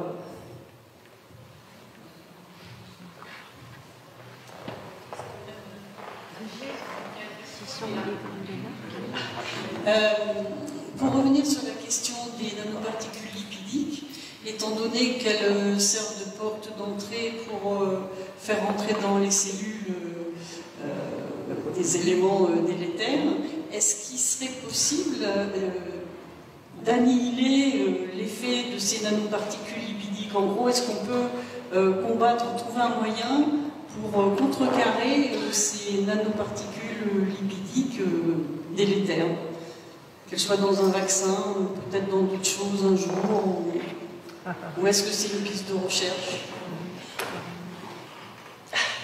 Ouais, c'est délicat. Ben, disons que plus que les nanoparticules lipidiques, il serait possible de bloquer l'activité d'ARN vaccinaux. Donc il y aurait un moyen de bloquer tout type d'ARN messager, donc conventionnel, auto-amplifiant, en utilisant justement un ARN interférent. Donc soit un micro-ARN, mi-ARN, soit un SI-ARN, un petit ARN interférent. Alors pourquoi? Parce que dans un ARN messager, vous avez donc une coiffe, une région 5' unitaire, une région off, une région 3' unitaire, une queue de polyadenylation. Et au niveau de la région 3' unitaire, c'est une très grande région qui contient plein de sites de régulation. Et un ARN interférent, c'est un tout petit ARN qui fait entre 19 et 25 nucléotides, généralement c'est 21. Alors il y a les micro-ARN, je crois qu'ils font 22, et les SI-ARN ils font 21. Et ils se fixent sur la région 3' unitaire, et quand la complémentarité est parfaite, c'est-à-dire que quand les 21 nucléotides s'appareillent parfaitement, à ce moment-là, il y a un signal de clivage de l'ARN messager en amont de la région 3' unitaire. Et si l'appariement n'est pas parfait, à ce moment-là, il y a juste un blocage de la traduction. C'est-à-dire que l'ARN messager ne peut pas être traduit en protéines antigéniques. Et donc, ça sera un moyen de neutraliser, en fait, des ARN messagers qui seraient un peu flous et qui seraient traduits en masse. Alors, l'inconvénient, le risque des ARN messagers, enfin des ARN interférents, c'est qu'ils puissent reconnaître, en fait, des régions 3' unitaires d'ARN messagers qui ne sont pas vaccinaux et qui sont importants pour le fonctionnement du corps humain. À ce moment-là, ça peut induire des déficits de protéines fonctionnelles et induire des troubles métaboliques et puis des pathologies diverses. Et la différence entre les micro-ARN et les SI-ARN, c'est que les micro-ARN sont codés par des gènes qu'on a dans notre génome. Alors que les SI-ARN, non. Les SI-ARN, c'est une information qui provient de microbes ou qui provient de fragments de gènes.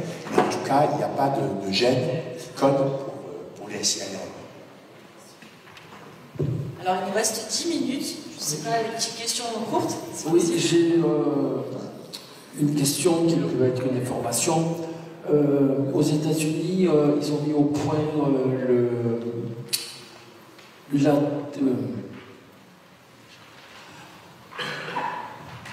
sous forme de nanoparticules, le glutathion. Et il y a des résultats qui sont excellents. Et il y a un comité d'éthique et tout, ça serait bien que vous preniez contact. Le glutathion, c'est un antioxydant. Oui, mais là, il est sous forme de nanoparticules. Donc il va traverser à travers la peau, à travers le membrane cellulaire. Ils font ça ça existe aussi, ils font du glutathion liposomal. Hein. C'est pour accéder justement au compartiment lipophile. Voilà, mais la molécule liposomale est beaucoup trop grosse pour accéder aux cellules. Alors que là, en forme de nanoparticules, ça pénètre vraiment beaucoup mieux. Oui, mais les liposomes aussi, ça marche. L'idéal, c'est d'avoir les deux, en fait. C'est exactement comme la vitamine C. Parce qu'il y a de la vitamine C liposomale et il y a de la vitamine C normale. Et l'idéal, c'est de prendre les deux. Pourquoi? C'est parce que la vitamine C elle est hydrophile et elle va dans les compartiments aqueux, parce que, à cause de son hydrophilicité. Mais quand on prend en plus de la vitamine C, donc liposomale, elle a accès donc, justement aux zones qui sont lipophiles, donc qui aiment les graisses. Du coup, ça va partout. Donc, c'est bénéfique. Et le glutathion, bah, du coup, c'est pareil. Si on prend du liposomal et du glutathion normal, on va avoir accès à pratiquement tous les compartiments. Mais le frein, c'est sa taille aussi, parce que c'est un tripeptide. C'est un tripeptide, c'est assez gros, et donc c'est pour ça qu'il a du mal à franchir les barrières, à accéder au cerveau notamment. C'est pour ça qu'il faut préférer le NAC, qui sur le papier, en tout cas je ne sais pas par rapport à la date augmentée, mais qui sur le papier est moins puissant que le glutathion. Le glutathion est vraiment une référence, il est très puissant. C'est pas le plus puissant, mais il est très, très puissant. Voilà. Puis il y a d'autres antioxydants, hein, comme par exemple la carnosine. La carnosine, c'est bêta-alanine, c'est aussi un antioxydant naturel qu'on a dans le corps, comme le glutathion. Et la NAC, c'est un précurseur de la... Oui, c'est un précurseur du glutathion. En fait, c'est de la N-acétylcystéine. Alors, je vais vous donner un tuyau que personne ne sait. C'est que la NAC, c'est de la cystéine, c'est un acide aminé sur lequel, sur la fonction alpha-amine, il y a un ion acétyl. Et donc, la NAC, ça va être acétyl, après donc il y a le NH, il y a le CH, et puis il y a CH2, SH sur la chaîne latérale, donc avec le groupe menthiol, et puis il y a le COH. Et si vous remplacez le COH par une fonction amine, CONH2, c'est 100 fois plus puissant. C'est des travaux qu'on avait fait, qu'on a vu, mais qu'on n'a jamais publié, mais ça cartonne beaucoup plus. C'est intéressant.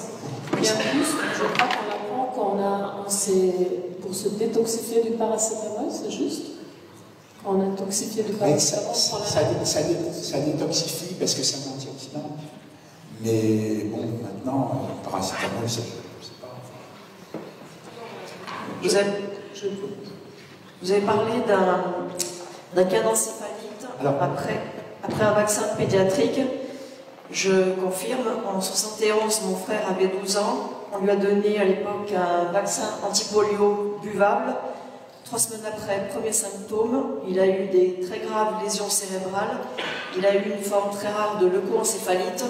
Il est mort 5 ans après, avec beaucoup de souffrance, un enfer évidemment. Et pourtant, c'était un vaccin qui paraissait anodin à l'époque. Donc, si les vaccins classiques de l'époque pouvaient faire des maladies très graves, on peut imaginer que les vaccins ARN pour les enfants et pour les adultes peuvent être franchement gravissimes. Oui. Il est interdit ce vaccin maintenant. Et par contre, ils l'ont balancé à Gaza. Et il y a plein de polio qui sont arrivés à Gaza à cause de ce vaccin, je crois. Effectivement, le paracétamol, je me souviens maintenant, effectivement, il a une oppression du glutathion. C'est-à-dire quand on prend le paracétamol, c'est une déplétion de glutathion. Ça bouffe le glutathion, ça interagit avec le glutathion. Donc la NAC contraste ça.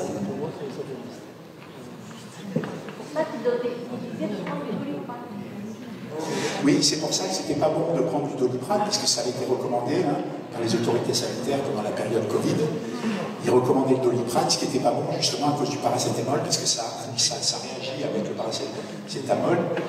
Et donc, il y a une interaction du paracétamol avec le glutathion qui fait que ça neutralise l'activité antioxydante du glutathion.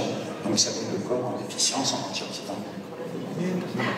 Alors, pourquoi le conseiller à cette époque-là? Bonjour. Je crois que c'est mon tour. Donc il y a 2 laboratoires en Allemagne qui peuvent mesurer le dosage de Spike. Donc c'est à Passau, c'est le laboratoire de professeur Schmidt-Krüger et aussi à Magdeburg, le labo de professeur König. Donc ils peuvent déceler si le protéine qui reste encore après 3-4 ou de longues années du Spike, du vaccin, ou d'une infection du virus. Le problème en France, ces analyses ne sont pas forcément reconnues par l'ONIAM parce que leurs experts qui disent simplement, ou parfois peuvent dire, ce n'est pas reconnu par les pairs. Donc ça veut dire que des laboratoires qui sont à la pointe de la recherche, qui peuvent détecter des choses qui ne sont pas possibles actuellement dans les laboratoires en France, ne sont pas reconnus. Qu'est-ce qu'on peut faire pour faire avancer ça, pour, comment dire, faire aussi une pression sur la justice et sur la science en France, sur les recherches, pour simplement faire reconnaître des choses qui sont reconnues ailleurs. Et pas pour dire, mais c'est pas reconnu chez nous, alors ça ne peut pas être une preuve devant le tribunal. Parce que ça suit la doxa.